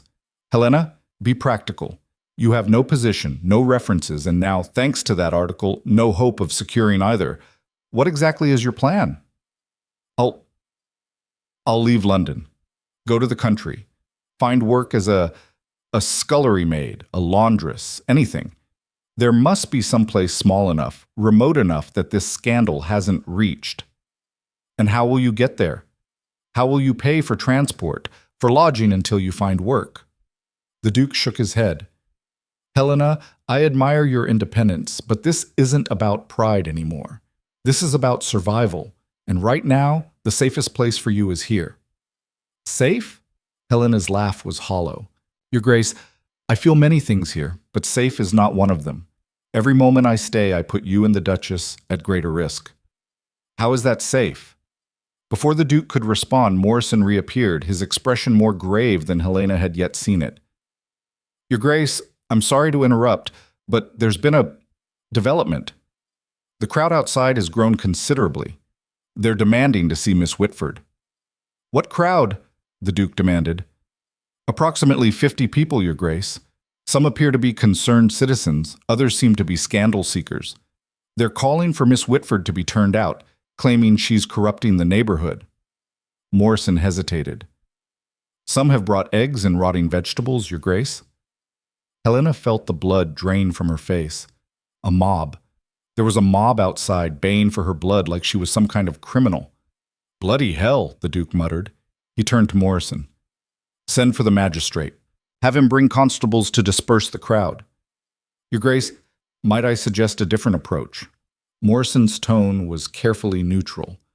If you bring in the magistrate, it will only fuel speculation that Miss Whitford has done something requiring legal intervention. Perhaps if she were simply to leave quietly by the back entrance, the crowd would disperse on their own? Absolutely not, the Duke said flatly. I will not have Miss Whitford sneaking out like a criminal.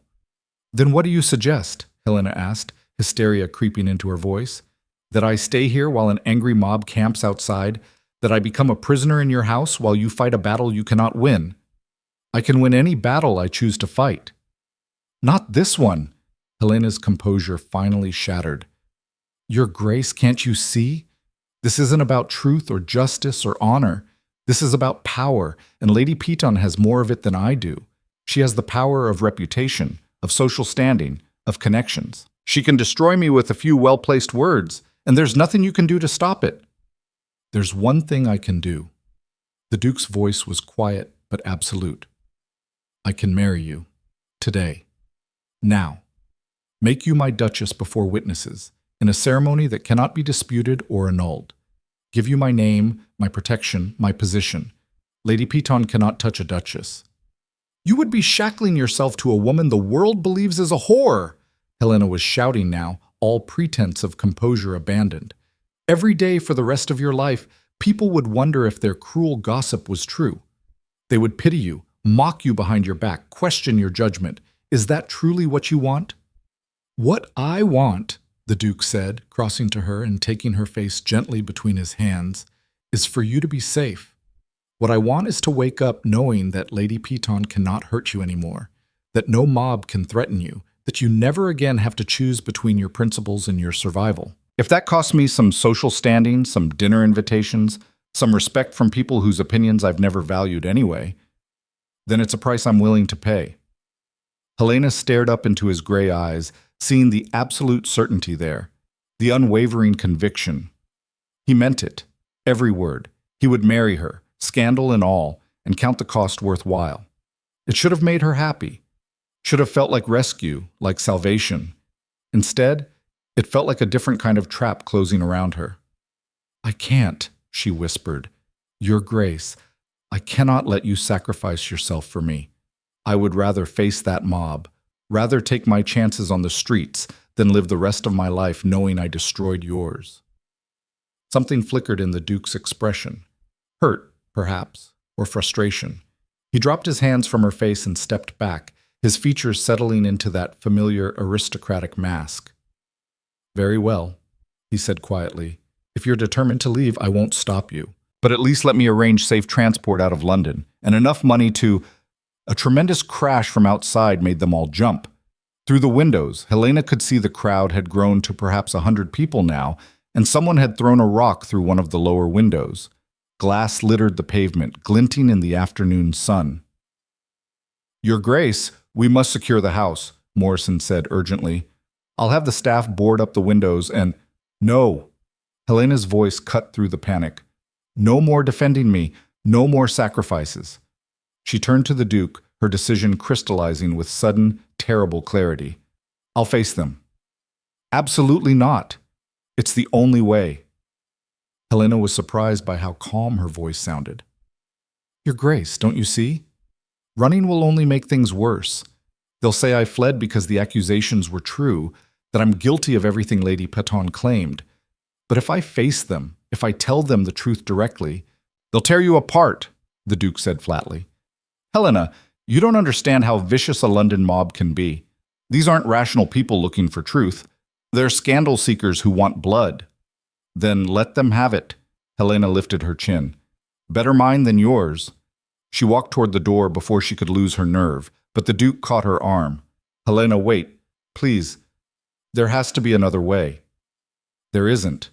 Helena looked up at him, memorizing his face, the strong jaw, the gray eyes, the expression of helpless frustration.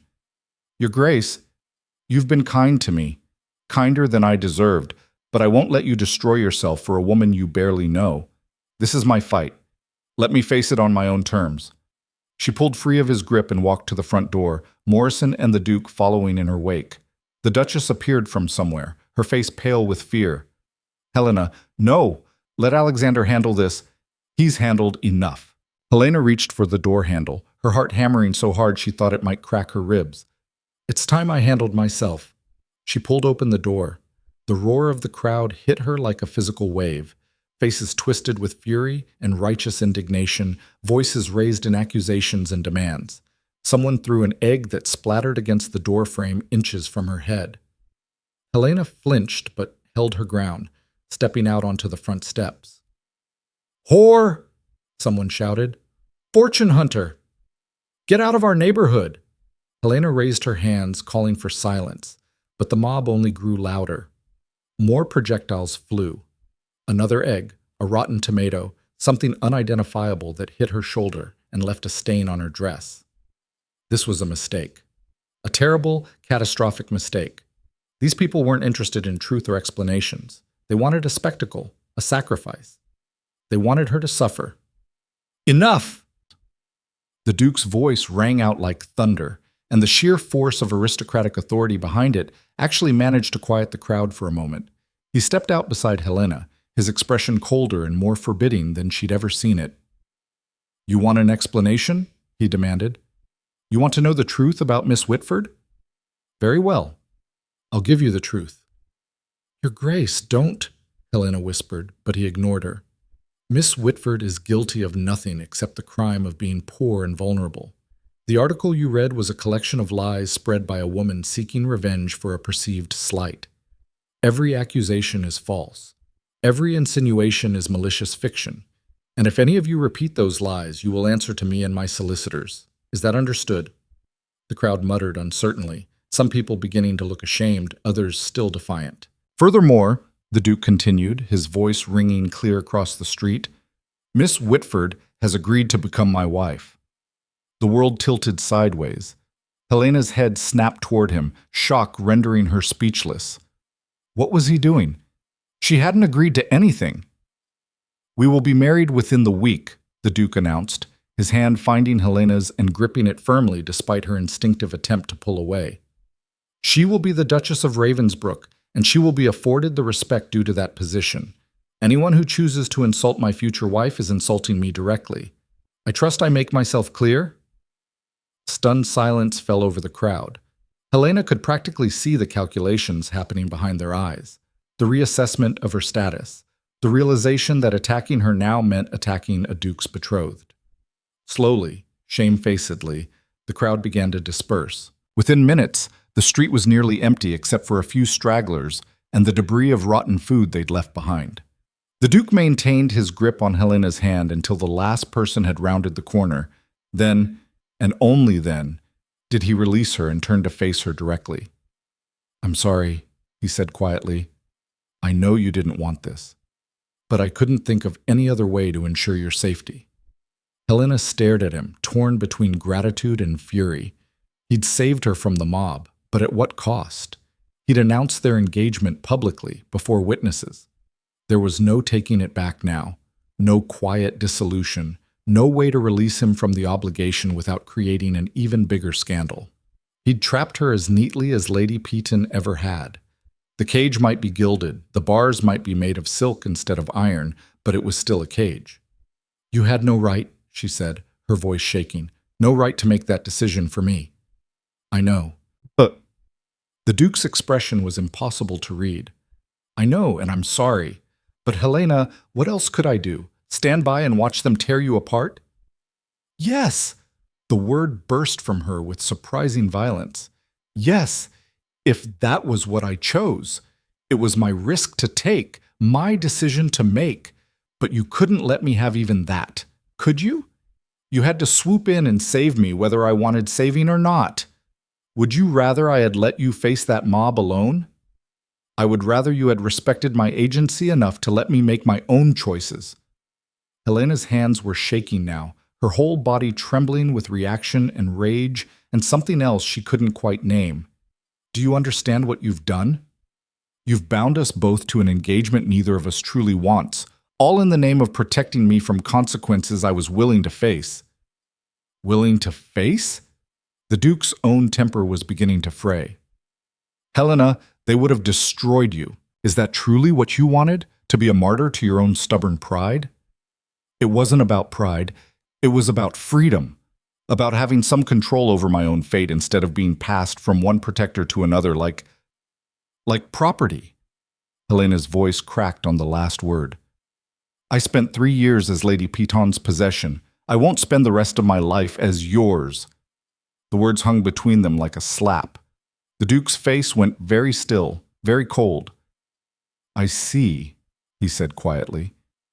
You view my offer of marriage as ownership. What else would you call it? Helena gestured helplessly at the street, at the house, at the vast gulf of power and position between them. Your Grace, you hold all the cards. You have the money, the title, the social standing.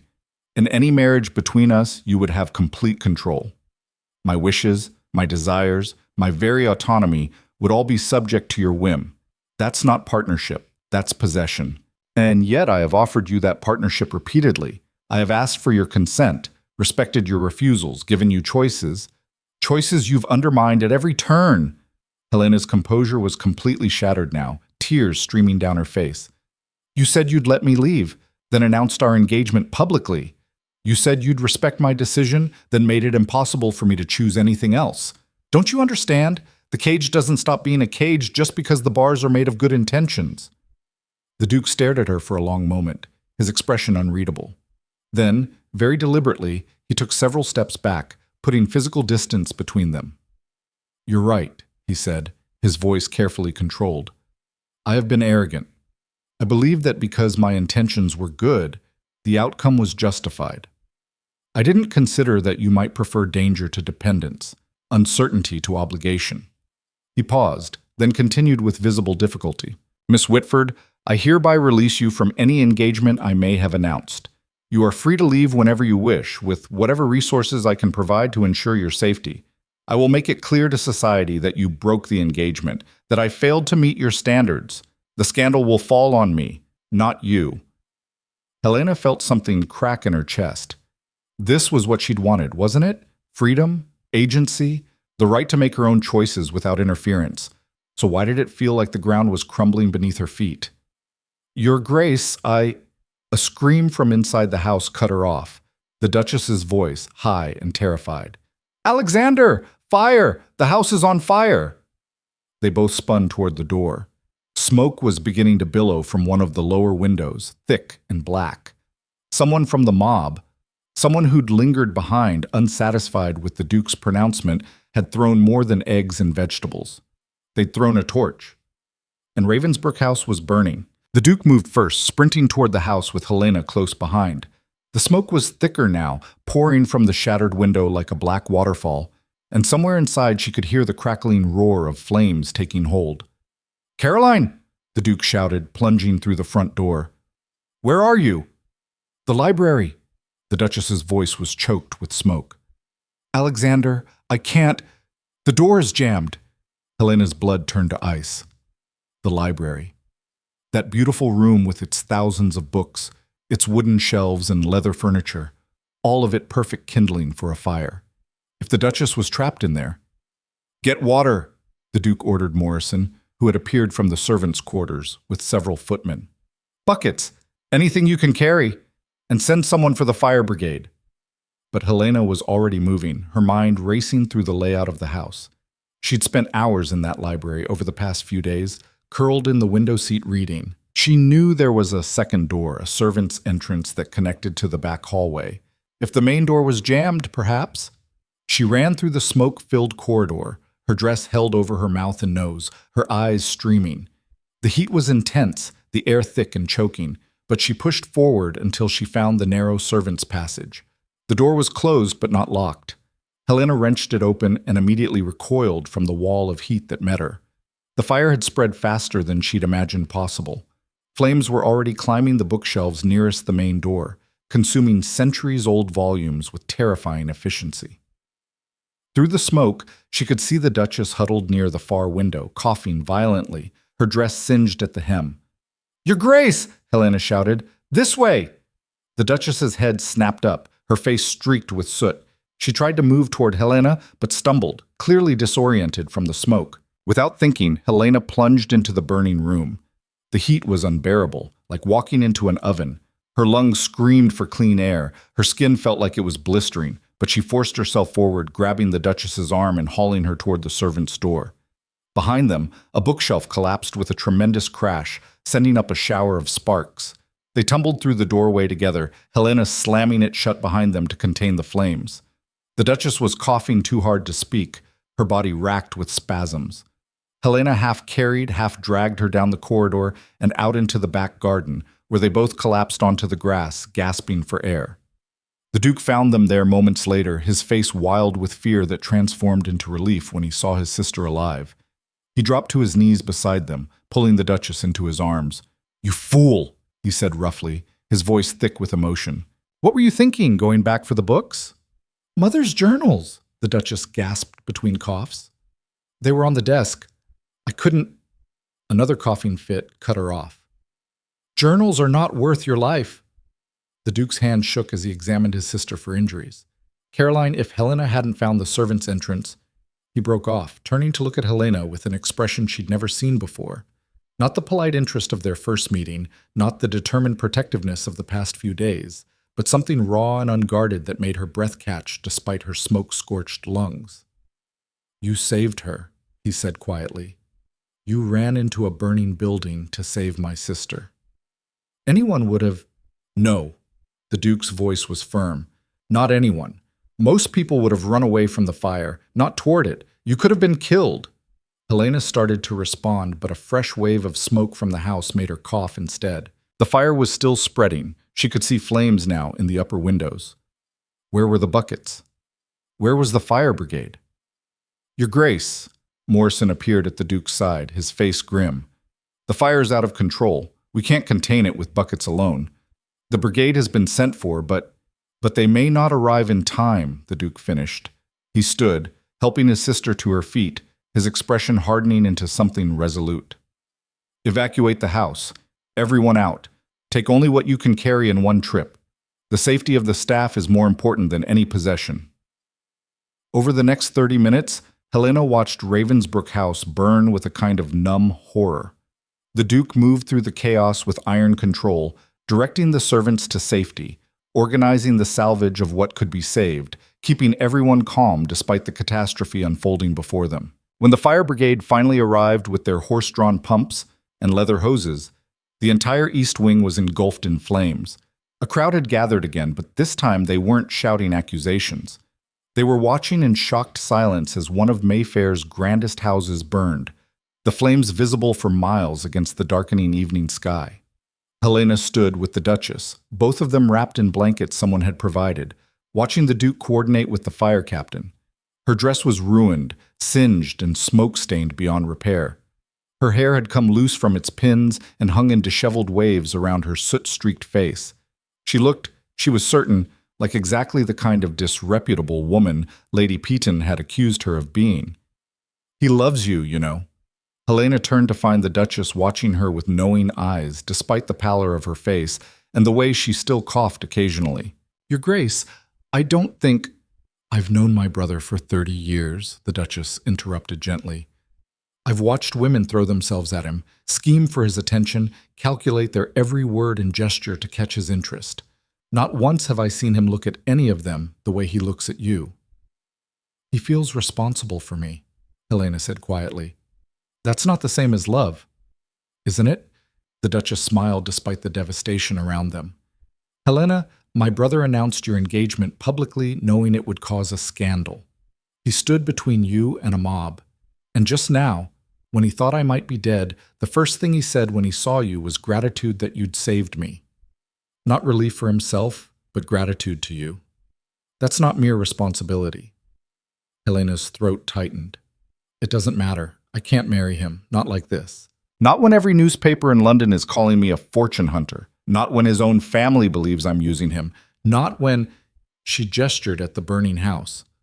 Not when being associated with me leads to this. You think you caused this fire? The Duchess's voice sharpened. Helena, some vicious member of that mob threw a torch through our window. That's not your fault. If I hadn't been here, there would have been no mob. If Lady Peton hadn't spread malicious lies, there would have been no mob. If society weren't so eager to believe the worst of women without fortune or connections, there would have been no mob. There are a dozen people more responsible for this fire than you. The Duchess squeezed Helena's hand. Don't let them make you believe their cruelty is somehow your fault. Before Helena could respond, a commotion at the edge of the crowd drew their attention. A carriage had arrived, finer even than the Duke's own, and from it emerged a woman who could only be described as formidable. She was perhaps 60 years old, dressed in deep purple silk that somehow remained immaculate despite the smoky air, her silver hair arranged in an elaborate style that must have taken her maid hours to achieve. She moved through the crowd with the kind of authority that made people instinctively step aside. "Who is that?" Helena whispered. "Lady Thornbury," the Duchess breathed, and there was something like awe in her voice. "The most influential woman in London society. If she cuts you, you might as well leave England entirely." Helena's heart sank. Of course. The scandal had drawn the attention of the one person whose opinion could make or break a reputation beyond any hope of recovery. She watched Lady Thornbury approach the Duke, who turned from his conversation with the fire captain to greet her. "Your Grace," Lady Thornbury's voice carried clearly across the garden. "I heard about the fire and came immediately. Is anyone injured?" "No, thankfully. My sister suffered some smoke inhalation, but she'll recover." Thanks to Miss Whitford, I understand. Lady Thornbury's sharp eyes found Helena across the garden. The young woman at the center of today's rather sensational newspaper article. The Duke's expression went cold. My lady, if you've come to add your voice to the chorus of accusation— I've come, Lady Thornbury interrupted, because I have known you since you were a boy, Alexander, and I have never known you to be a fool.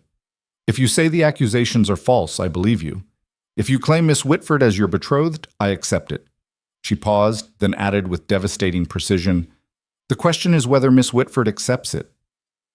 Every eye in the garden turned to Helena. She felt the weight of their stares, their judgment, their curiosity. This was the moment. Whatever she said now would determine not just her own fate, but the Duke's as well. She could deny the engagement, could claim, as the Duke had offered, that she had broken it off, that he had failed to meet her standards. It would save her from the appearance of being a fortune hunter. It might even salvage some portion of her reputation. But it would destroy him. The Duke stood watching her, his expression carefully neutral, but Helena could see the tension in his shoulders, the way his hands were clenched at his sides. He was waiting for her to reject him publicly, to throw his protection back in his face. Helena thought of the past few days, the way he'd danced with her when no one else would, the way he'd offered her his name even knowing it would cause scandal, the way he'd announced their engagement to save her from a mob, then immediately released her from it when she'd called it a cage. He'd tried to save her, yes, but he'd also tried to give her freedom. The two things she'd accused him of being unable to reconcile. Maybe she'd been wrong. Helena stepped forward, her blanket falling from her shoulders, her ruined dress and disheveled appearance on full display for everyone to see. She walked across the garden until she stood before Lady Thornbury, her chin high despite her racing heart. My lady, she said clearly, the Duke of Ravensbrook has done me the honor of asking for my hand in marriage. I accepted his proposal this afternoon, before the fire. Any suggestion that I did so for mercenary reasons is insulting both to his grace and to me. It was a lie, of course, or at least a creative reinterpretation of events, but it was the lie that would save them both. Lady Thornbury studied her for a long moment, those sharp eyes taking in every detail of Helena's appearance, her bearing, the way she met the older woman's gaze without flinching. I see, Lady Thornbury said finally. And the article in this morning's paper? The accusations of improper behavior? Lies, Helena said flatly, spread by a woman seeking revenge because I refuse to allow her to mistreat me any longer. Every word of that article is false, and I will swear to that before any court in England. Will you? Lady Thornbury's eyebrows rose. That's a serious claim, Miss Whitford. Perjury is a crime. I'm aware, which is why I can make the claim with confidence. I have nothing to hide, my lady. I am exactly what I appear to be, a woman of no fortune who has had to work for her living, who made the mistake of catching the Duke's attention at a ball, and who has been pilloried for it by people who cannot imagine that a man of his station might see value in someone of mine. The silence that fell was absolute. Helena could hear her own heartbeat, the crackle of flames from the house, the restless shifting of the crowd. Lady Thornbury's expression remained inscrutable. Then, slowly, the older woman smiled. Well said. She turned to the Duke. Your Grace, it seems you found yourself a woman with a spine. I approve. She raised her voice so the crowd could hear. Let it be known that I, Lady Thornbury, recognize Miss Helena Whitford as the Duke of Ravensbrook's betrothed. Anyone who questions her character or spreads malicious gossip about her will answer to me personally. Is that understood? A murmur ran through the crowd, surprise, speculation, but also grudging acceptance. If Lady Thornbury endorsed the match, then it must be acceptable. Her word was law in London society. Furthermore, Lady Thornbury continued, I understand that Miss Whitford saved the Duchess of Rothwell's life at great personal risk. That is the action of a courageous and honorable woman. I suggest we all remember that before we allow ourselves to believe vicious lies printed in scandal sheets. She turned back to Helena, her voice dropping to a level only those nearby could hear. You've made a powerful enemy in Lady Peton, child. Be careful. Women like her don't forgive being defied. I'm beginning to understand that, my lady. Good. Intelligence is rarer than beauty in society, and far more valuable. Lady Thornbury glanced at the burning house, then back at the Duke. Your Grace, you and your household are welcome to stay at Thornbury House until this situation is resolved. I have more than enough room. That's very generous, my lady, but I insist. Your sister needs rest and clean air, not a hotel filled with gawkers and gossips. Besides, Lady Thornbury's eyes glinted with something that might have been amusement. I find myself curious about your Miss Whitford. I'd like the opportunity to know her better. Before the Duke could protest further, Lady Thornbury swept away, issuing orders to her own servants to prepare rooms for the Ravensbrook household. The Duke turned to Helena, his expression unreadable. You didn't have to do that, he said quietly. Claim the engagement was real. I know. Helena met his eyes steadily. But I realized something while watching your house burn. You offered me freedom and protection, and I treated them as mutually exclusive. I accused you of trying to cage me when what you were actually doing was opening the door and letting me decide whether to walk through it. And are you? Walking through it?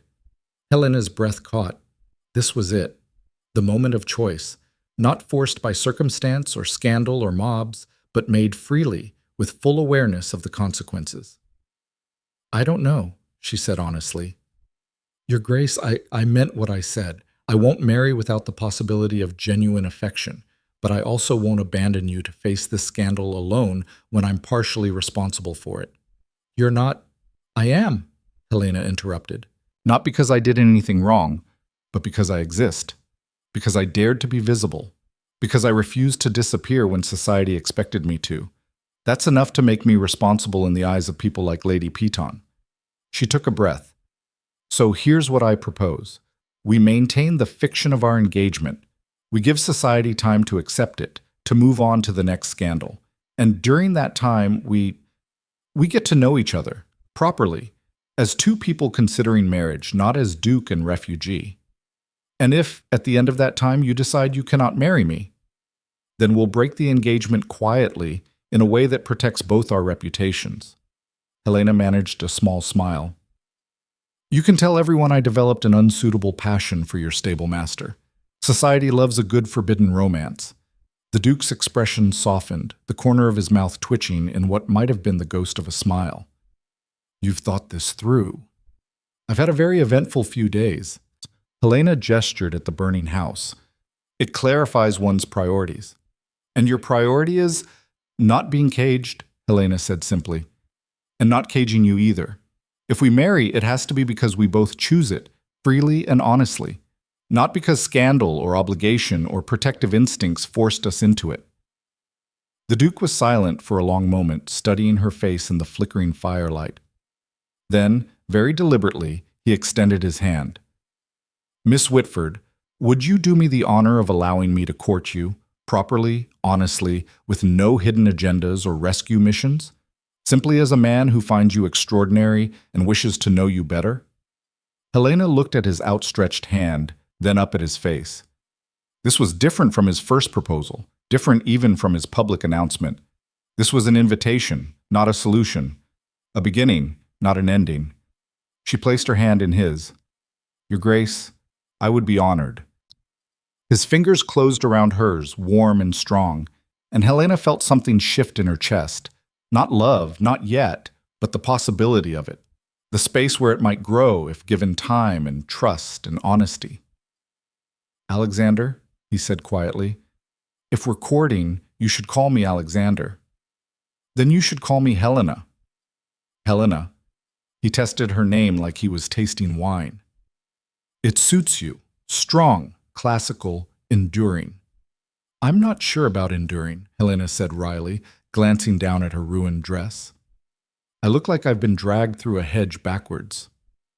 You look like a woman who ran into a burning building to save my sister. Alexander's voice was rough with an emotion she couldn't quite name. You look like the bravest person I've ever met. Helena felt heat rise in her cheeks that had nothing to do with the fire. I only did what anyone— We've established that's not true. Alexander squeezed her hand gently. Helena, will you accept a compliment without arguing, just once?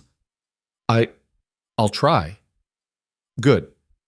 He held her gaze for another moment, something intense and unguarded in his expression. Then, as though remembering they had an audience, he stepped back and released her hand. "We should get you and Caroline to Lady Thornberry's. Both of you need medical attention." "I'm fine." "You inhaled smoke and your hands are blistered from where you grabbed Caroline." Alexander's tone brooked no argument. "You will see a physician and you will accept treatment, or I will carry you to Thornbury House myself." Despite everything, the fire, the mob, the scandal, Helena found herself smiling. "Is that how this courtship is going to go? You issuing orders and expecting me to obey?"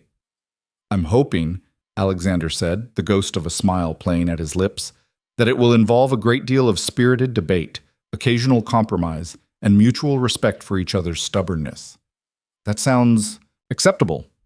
"High praise indeed." Alexander offered his arm. "Shall we?" Helena took his arm, acutely aware of the eyes watching them, the whispers that would follow. But for the first time since this entire disaster began, she didn't feel like prey being stalked. She felt like someone standing beside an equal, facing the world together. They were halfway to Lady Thornbury's carriage when a commotion at the edge of the crowd made them both turn. A group of men was forcing its way through, and at their head was someone Helena recognized with a jolt of pure shock. Parsons, Lady Peton's butler. "Your Grace!" Parsons called out, his usually immaculate appearance disheveled, his face flushed with exertion. "Your Grace, please, I must speak with you. It's urgent." Alexander tensed beside Helena, but he nodded permission. Parsons hurried forward, and Helena could see other servants from Lady Peton's household behind him. Annie the housemaid, Mrs. That's, Crawford the housekeeper, even the footman who'd always looked at Helena with pity. "Your Grace," Parsons said, breathing hard, "we've come to give testimony. About Miss Whitford, about Lady Peton, about everything that was written in that filthy newspaper article." "Testimony?" Alexander's voice was carefully neutral, but Helena could feel the tension in his arm. "We can't stand by anymore." Mrs. Crawford stepped forward, her face set with determination. "We've watched Lady Peton abuse Miss Whitford for 3 years. We've seen her strike other servants, heard her threaten and belittle anyone she considered beneath her. And when that article came out, when we saw those lies about Miss Whitford," she shook her head. "It was the final straw, Your Grace. We quit. All of us. And we've come to tell anyone who will listen that every word in that article is a lie." Helena stared at them, unable to process what she was hearing. They'd quit? Left their positions, their security, their livelihoods to defend her?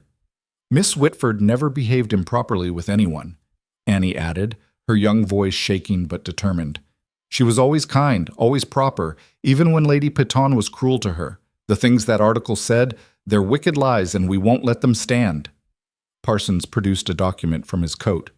"We've all signed statements, Your Grace, witnessed and notarized, detailing Lady Peton's treatment of Miss Whitford and refuting every accusation in that article. We're prepared to swear to them in court if necessary." Alexander took the document, scanning it quickly, his expression growing darker with each line. "This is extremely damaging to Lady Peton's reputation." "She deserves worse," Parsons said flatly. "Begging Your Grace's pardon, but she's a cruel, vicious woman who's gotten away with abuse for far too long. If making this public ruins her, then she's brought it on herself." Helena felt tears pricking at her eyes. These people had risked everything, their positions, their references, their future employment, to defend her. People she'd barely allowed herself to befriend, too afraid of the pain when inevitable separation came. "Why?" she whispered. "Why would you do this?" "Because you're a good person, miss," Annie said simply. "And good people shouldn't be destroyed by bad ones. It's not right." "Furthermore," Mrs. Crawford added, "we've brought evidence. Letters Lady Peton wrote to the newspaper, paying them to print that article. Receipts for the bribes. Even a draft of the article in her own handwriting." She pulled more documents from her reticule. "We knew where she kept her private correspondence. And when we decided to leave, we took certain precautions to ensure she couldn't hurt anyone else the way she hurt you." Alexander's eyebrows rose. "You stole her private papers?" "We liberated them," Parsons corrected with a straight face, Ikintasi, in the interest of justice. Despite everything, Helena felt laughter bubbling up in her chest. These wonderful, brave, slightly criminal servants had essentially burgled Lady Peton's desk to defend her honor. "This is incredible," Alexander said, still scanning the documents. "With this evidence, we can not only clear Helena's name, we can have Lady Peton prosecuted for libel and fraud. She paid a newspaper to print lies. That's a crime." "We hoped you'd say that, Your Grace," Parsons said with grim satisfaction. "We were also hoping you might help us find new positions. We understand that's a great deal to ask, given that we've just admitted to theft, but consider it done," Alexander interrupted. "Anyone willing to risk their livelihood to defend an innocent woman deserves employment. I'll write references for all of you myself and ensure you're placed in respectable households." He paused, then added, "Households where employers treat their servants with basic human dignity." The relief on the servants' faces was palpable. Mrs. Crawford actually swayed on her feet, and Annie burst into tears. "Thank you," Helena said, her own voice thick with emotion. "All of you. I don't know how to thank you properly, but—" "No thanks needed, miss," Parsons said gently. "You were kind to us when you didn't have to be. You remembered our names, asked about our families, treated us like people instead of furniture. That kind of decency is rare. It deserves defending." Lady Thornbury, who had been watching this entire exchange from her carriage, called out, "Your Grace, if you're finished recruiting an army of loyal servants, might I suggest we remove to my residence? The smoke is getting worse, and your sister looks ready to collapse." She was right. The Duchess had gone pale, swaying where she stood, held upright only by her own stubborn will. Alexander immediately moved to support her, but before they could head for the carriage, one more figure emerged from the crowd. A woman in an expensive but travel-stained dress, her face flushed with exertion as though she'd been running. She was perhaps 40, with kind eyes and an expression of desperate urgency. "Miss Whitford," she called out. "Miss Helena Whitford?" Helena turned confused. "Yes?" The woman hurried forward, nearly stumbling in her haste. "Oh, thank goodness I've found you. I've been searching everywhere. I only just read the article today. I came as soon as I could." She paused to catch her breath. "Miss Whitford, do you remember me? I'm Mrs. Hartwell. You were governess to my children 5 years ago, before your mother took ill." Helena's memory flashed back to that brief, happy position. 6 months teaching 2 delightful children before her mother's illness had forced her to return home. "Mrs. Hartwell, yes, of course, but I don't understand that article," Mrs. Hartwell said, her voice shaking with anger. "It claimed you were dismissed from 3 positions for improper behavior. I knew immediately it was lies. You were the best governess we ever employed. When you left to care for your mother, I gave you a glowing reference. I would have hired you back in an instant if you'd returned." She pulled a letter from her reticule. "I've written a statement attesting to your character and your exemplary behavior in my household. And I've sent letters to every society matron I know, telling them the same. That article is a pack of lies, and I won't let it stand." Helena felt dizzy. First the servants, now this. People she'd barely allowed herself to hope might remember her, stepping forward to defend her reputation at personal risk. "Mrs. Hartwell, I don't know what to say." "Say you'll accept my help," Mrs. Hartwell said firmly. "And say you'll call on me when this mess is sorted out. My children have been asking about you for years. They'd be delighted to see you again." Alexander was watching this unfold with an expression of growing amazement. "It would seem," he said quietly, "that you have more allies than you knew." Helena looked around at the assembled group, the servants who'd quit their positions, the former employer who'd rushed to her defense, Lady Thornbury watching from her carriage with shrewd approval, and Alexander himself standing beside her through all of it. She'd spent so long believing she was alone that she had no value beyond what others could extract from her labor. She'd convinced herself that invisibility was safety, that wanting more was dangerous. But standing here, surrounded by people who'd risked their own security to defend hers, Helena realized she'd been wrong. She'd never been invisible. She'd been seen, valued, remembered by people she'd treated with simple kindness and basic respect. And that had mattered more than any fortune or title ever could. "We should go," she said, her voice steadier than she expected. "The Duchess needs rest. and we all need to wash the smoke from our lungs. But tomorrow? She looked at Alexander, then at the assembled group. Tomorrow, we fight back, properly, with evidence and witnesses and the full force of truth. Tomorrow, Alexander agreed, Lady Peton learns what happens when you cross Helena Whitford. As they climbed into Lady Thornbury's carriage, Helena, Alexander, the Duchess, and Lady Thornbury herself, Helena caught one last glimpse of Ravensbrook House through the window. The fire was finally beginning to die down, leaving behind blackened walls and smoking ruins. It should have felt like defeat, like everything crashing down around them. Instead, as Alexander's hand found hers in the darkness of the carriage, as the Duchess leaned against her shoulder with exhausted trust, as Lady Thornbury murmured approval of how well she'd handled the confrontation, Helena felt something unexpected blooming in her chest. Hope. Not the fragile, desperate hope of survival, but something stronger. The hope that came from standing your ground and discovering you weren't alone. The hope that came from choosing your own path and finding others willing to walk it with you. Helena, Alexander said softly, his thumb brushing across her knuckles. Are you all right? She thought about everything that had happened. The mob, the fire, the public accusations, the terror of thinking the Duchess might die. The overwhelming gratitude of finding herself defended by people she'd barely dared to call friends. Yes, she said, and meant it, for the first time in longer than I can remember. Yes, I'm all right. The carriage rolled through the darkening streets of London, carrying them away from the ruins and toward whatever came next. And for the first time, Helena wasn't afraid of what that might be. Thornbury House was a revelation in pale stone and soaring columns, its interior a masterwork of understated elegance that made even the Duchess's former residence look modest by comparison. Lady Thornbury swept through the entrance hall, issuing orders with the efficiency of a general marshalling troops, and within minutes, Helena found herself in a guest chamber so beautiful it made her throat tight. The physician will see you shortly, a maid informed her, already drawing a bath in the adjoining room. Lady Thornbury insists. She says you're not to argue. Helena didn't argue. She was too exhausted, too overwhelmed by the cascade of events to do anything but submit to being cared for. The bath was bliss, hot water washing away the smoke and soot and terror of the afternoon. Her blistered hands stung when the water touched them, but the pain felt distant, almost unreal.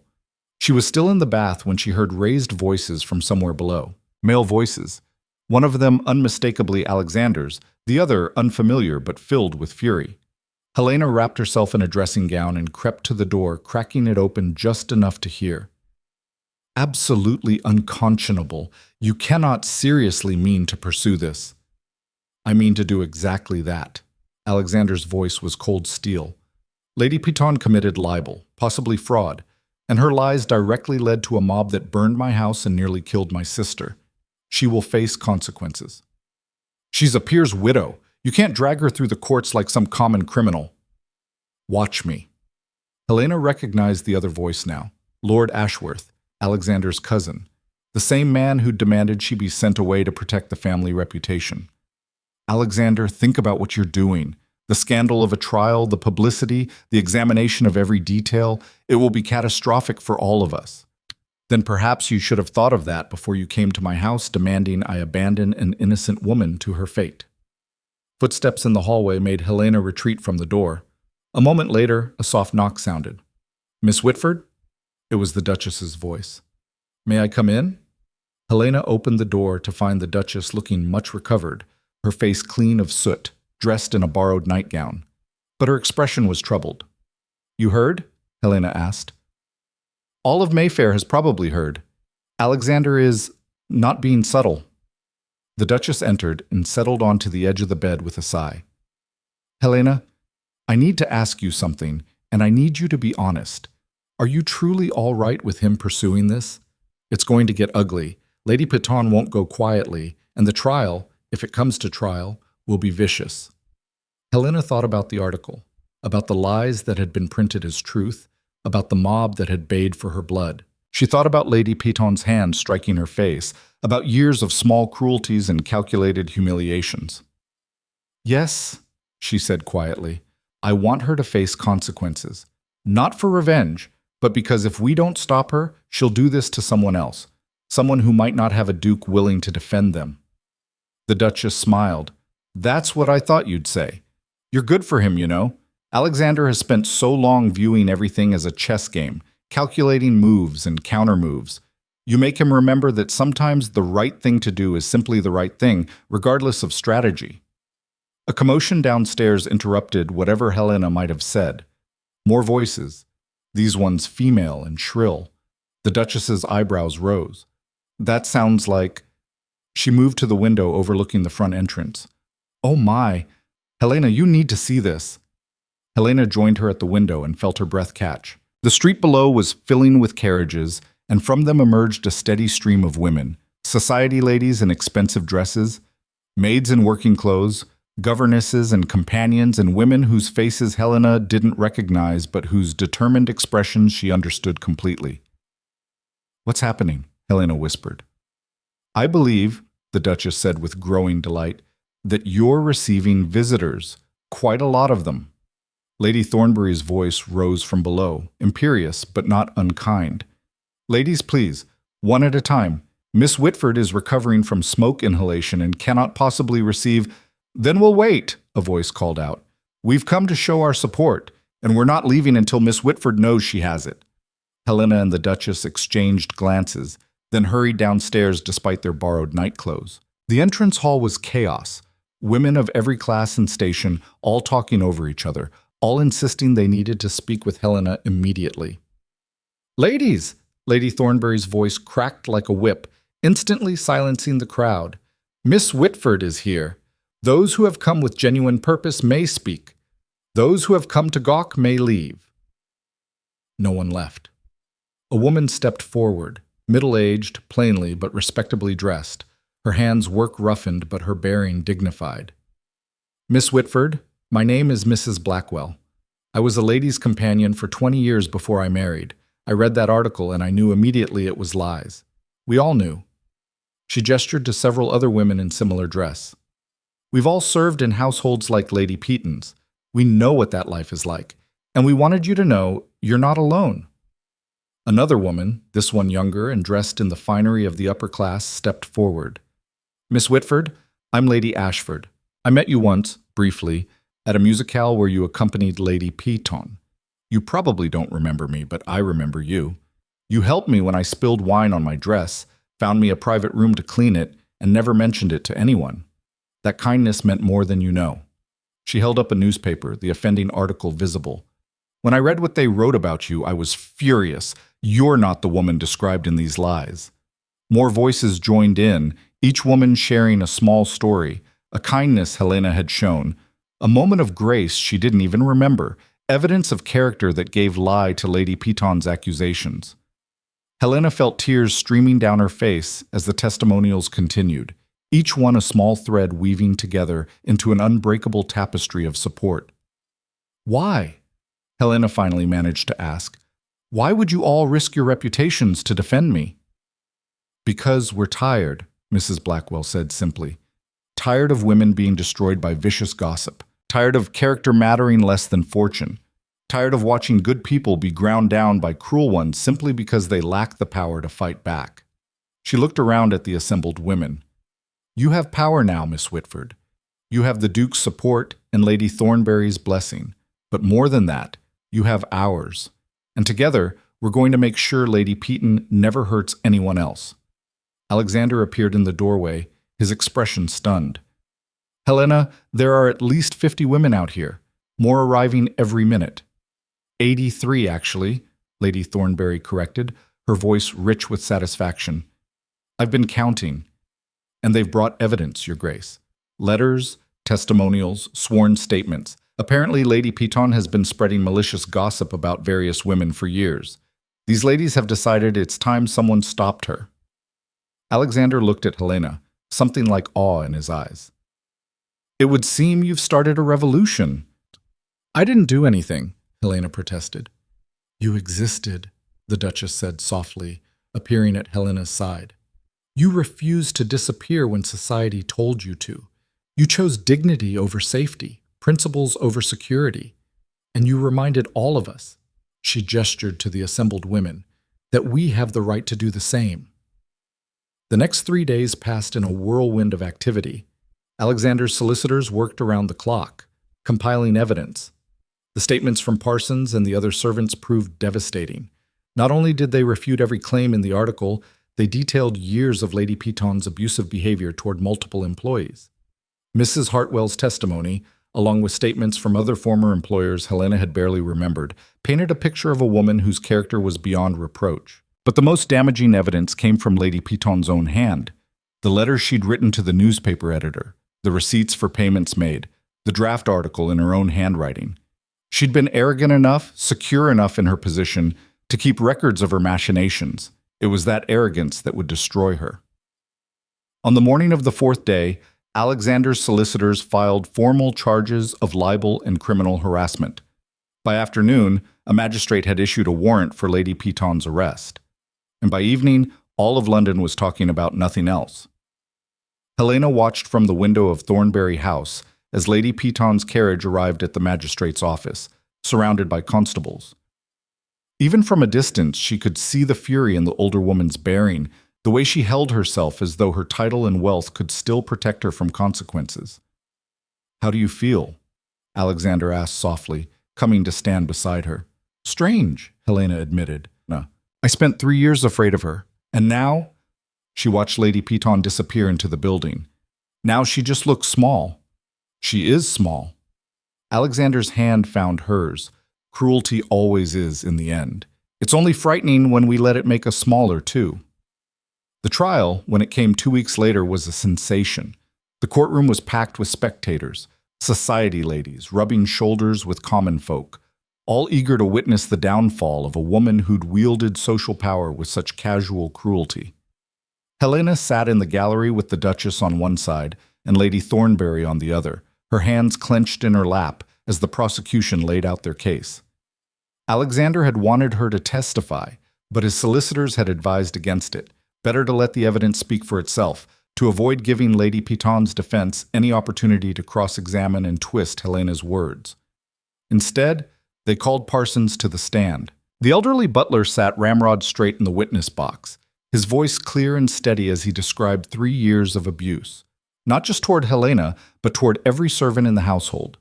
He produced a ledger, his own private record, documenting each incident. Maids dismissed without references for imagined slights, footmen beaten for minor infractions, wages withheld as punishment. "And Miss Whitford?" the prosecutor asked.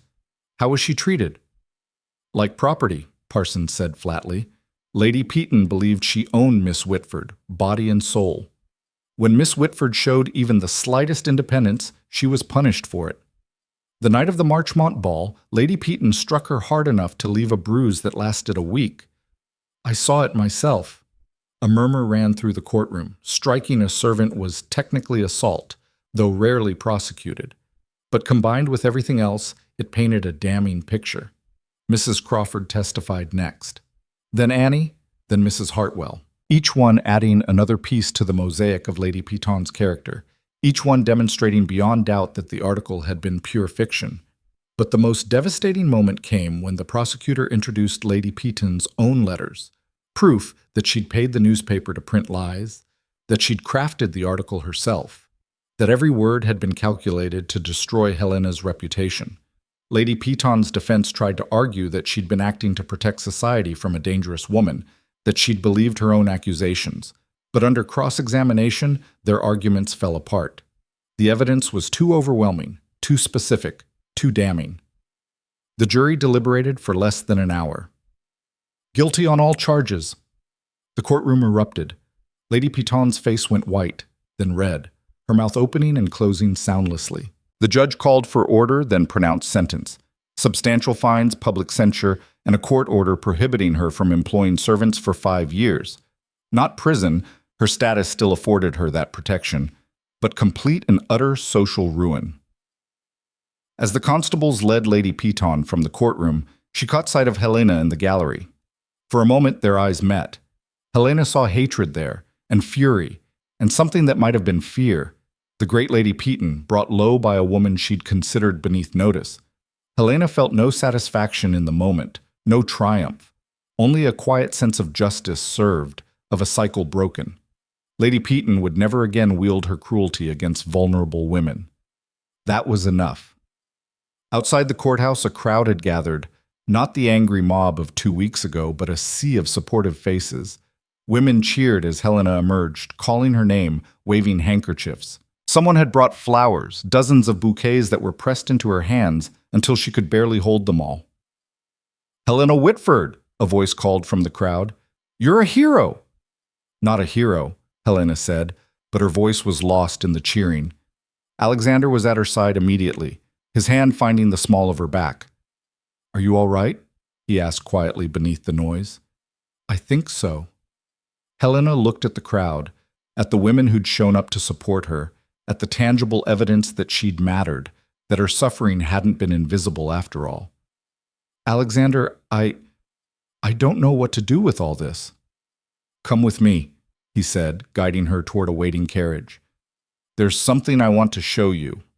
They drove through London in companionable silence, the flowers piled on the seat across from them, the cheers of the crowd fading into the distance. Helena expected they were returning to Thornbury House, but instead the carriage turned toward a different part of the city, a quieter neighborhood, elegant but not ostentatious.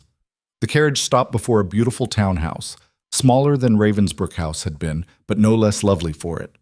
Alexander helped her down and led her to the front door, producing a key. "What is this?" Helena asked.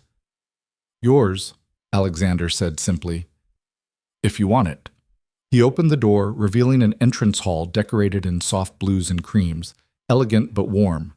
Beyond it, Helena could see a sitting room, a library lined with books, rooms that felt lived in despite being clearly new.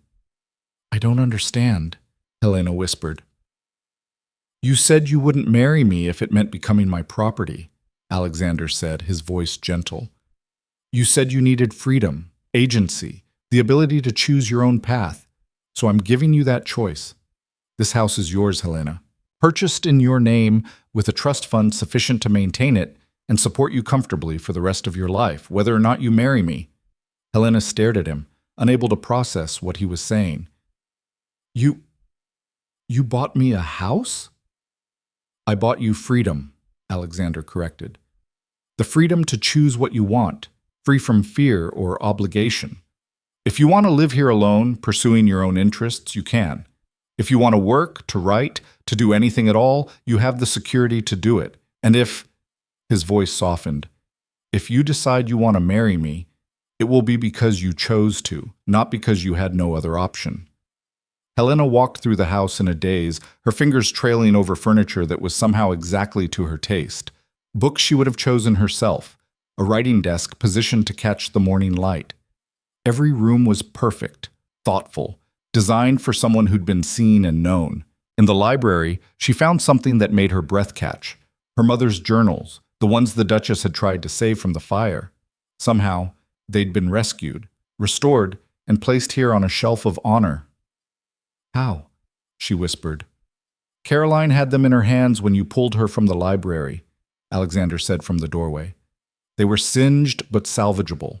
I had them restored by the best bookbinder in London." Helena picked up one of the journals, her mother's handwriting flowing across the pages, and felt something break open in her chest.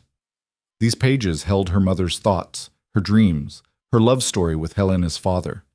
They were all Helena had left of her, and Alexander had saved them. "Thank you," she managed through her tears. "Alexander, I don't have words for what this is." "You don't need words." Alexander crossed to her, gently taking the journal and setting it aside before pulling her into his arms. "Helena, I need you to understand something. I don't want to own you. I don't want to cage you. I want to stand beside you as an equal, supporting your choices, celebrating your victories, being there when you stumble. But only if that's what you want too." Helena looked up into his gray eyes, seeing in them not possession or obligation, but partnership. Respect. Something that might be love, or might become it given time. "I do want that," she said quietly. "But Alexander, I'm still afraid. Afraid that if I let myself depend on you, even a little, I'll lose myself again. Afraid that marriage will turn into another kind of servitude, no matter how gilded." "Then don't let it," Alexander said simply. Helena, marriage doesn't have to be what Lady Peton had with her husband, or what my parents had, or what society expects. It can be whatever we decide to make it. We can write our own rules, create our own partnership. And if at any point you feel caged or controlled, you tell me, and we change it. You make it sound so simple. It is simple. Not easy, perhaps, but simple. We talk to each other. We trust each other. We choose each other every day, in small ways and large ones. He cupped her face gently. Helena, I'm not asking you to give up your independence. I'm asking you to share it with someone who sees it as your greatest strength, not a flaw to be corrected. Helena felt the last of her resistance crumbling. This man had given her back her reputation, had defended her against the worst of society's cruelty, had provided her with security and freedom without demanding anything in return. But more than that, he'd seen her, truly seen her, and valued what he saw. Ask me again, she whispered. Alexander's breath caught. Helena Whitford, will you marry me?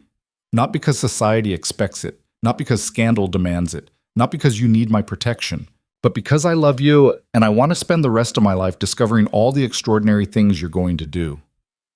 You love me? Helena's voice cracked. You never said, I'm saying it now. Alexander's thumb brushed away her tears. I love your courage, your integrity, your refusal to compromise yourself for anyone. I love the way you ran into a burning building to save my sister, the way you stood up to a mob, the way you chose principles over safety every single time. I love everything about you, Helena, and I will spend every day proving it if you'll let me. Helena had spent so long believing she was unworthy of love that the best she could hope for was tolerance or pity. But Alexander was looking at her like she was precious, like she was worth fighting for, like loving her was the easiest thing in the world. Yes, she breathed. Yes, I'll marry you. Not because I need you, but because I want you. Because you make me believe in possibility again. Because when I imagine my future, I want you in it. Alexander kissed her then, gentle and reverent, like she was something sacred. Helena melted into him, feeling years of loneliness and fear dissolving in the warmth of being chosen, being loved, being seen. When they finally pulled apart, both breathless, Alexander rested his forehead against hers. I have one more surprise, he said, if you're ready for it. After everything that's happened, I think I can handle one more surprise. Alexander led her upstairs to what was clearly meant to be a study, a beautiful room with windows overlooking a small garden, shelves waiting to be filled, and a large desk positioned in the center. On the desk sat a stack of papers, and beside them a gleaming new pen. What is this? Helena asked. An invitation, Alexander said, from the London Educational Society. They're establishing a new school for girls of limited means, orphans, servants' daughters, anyone who wouldn't otherwise have access to education.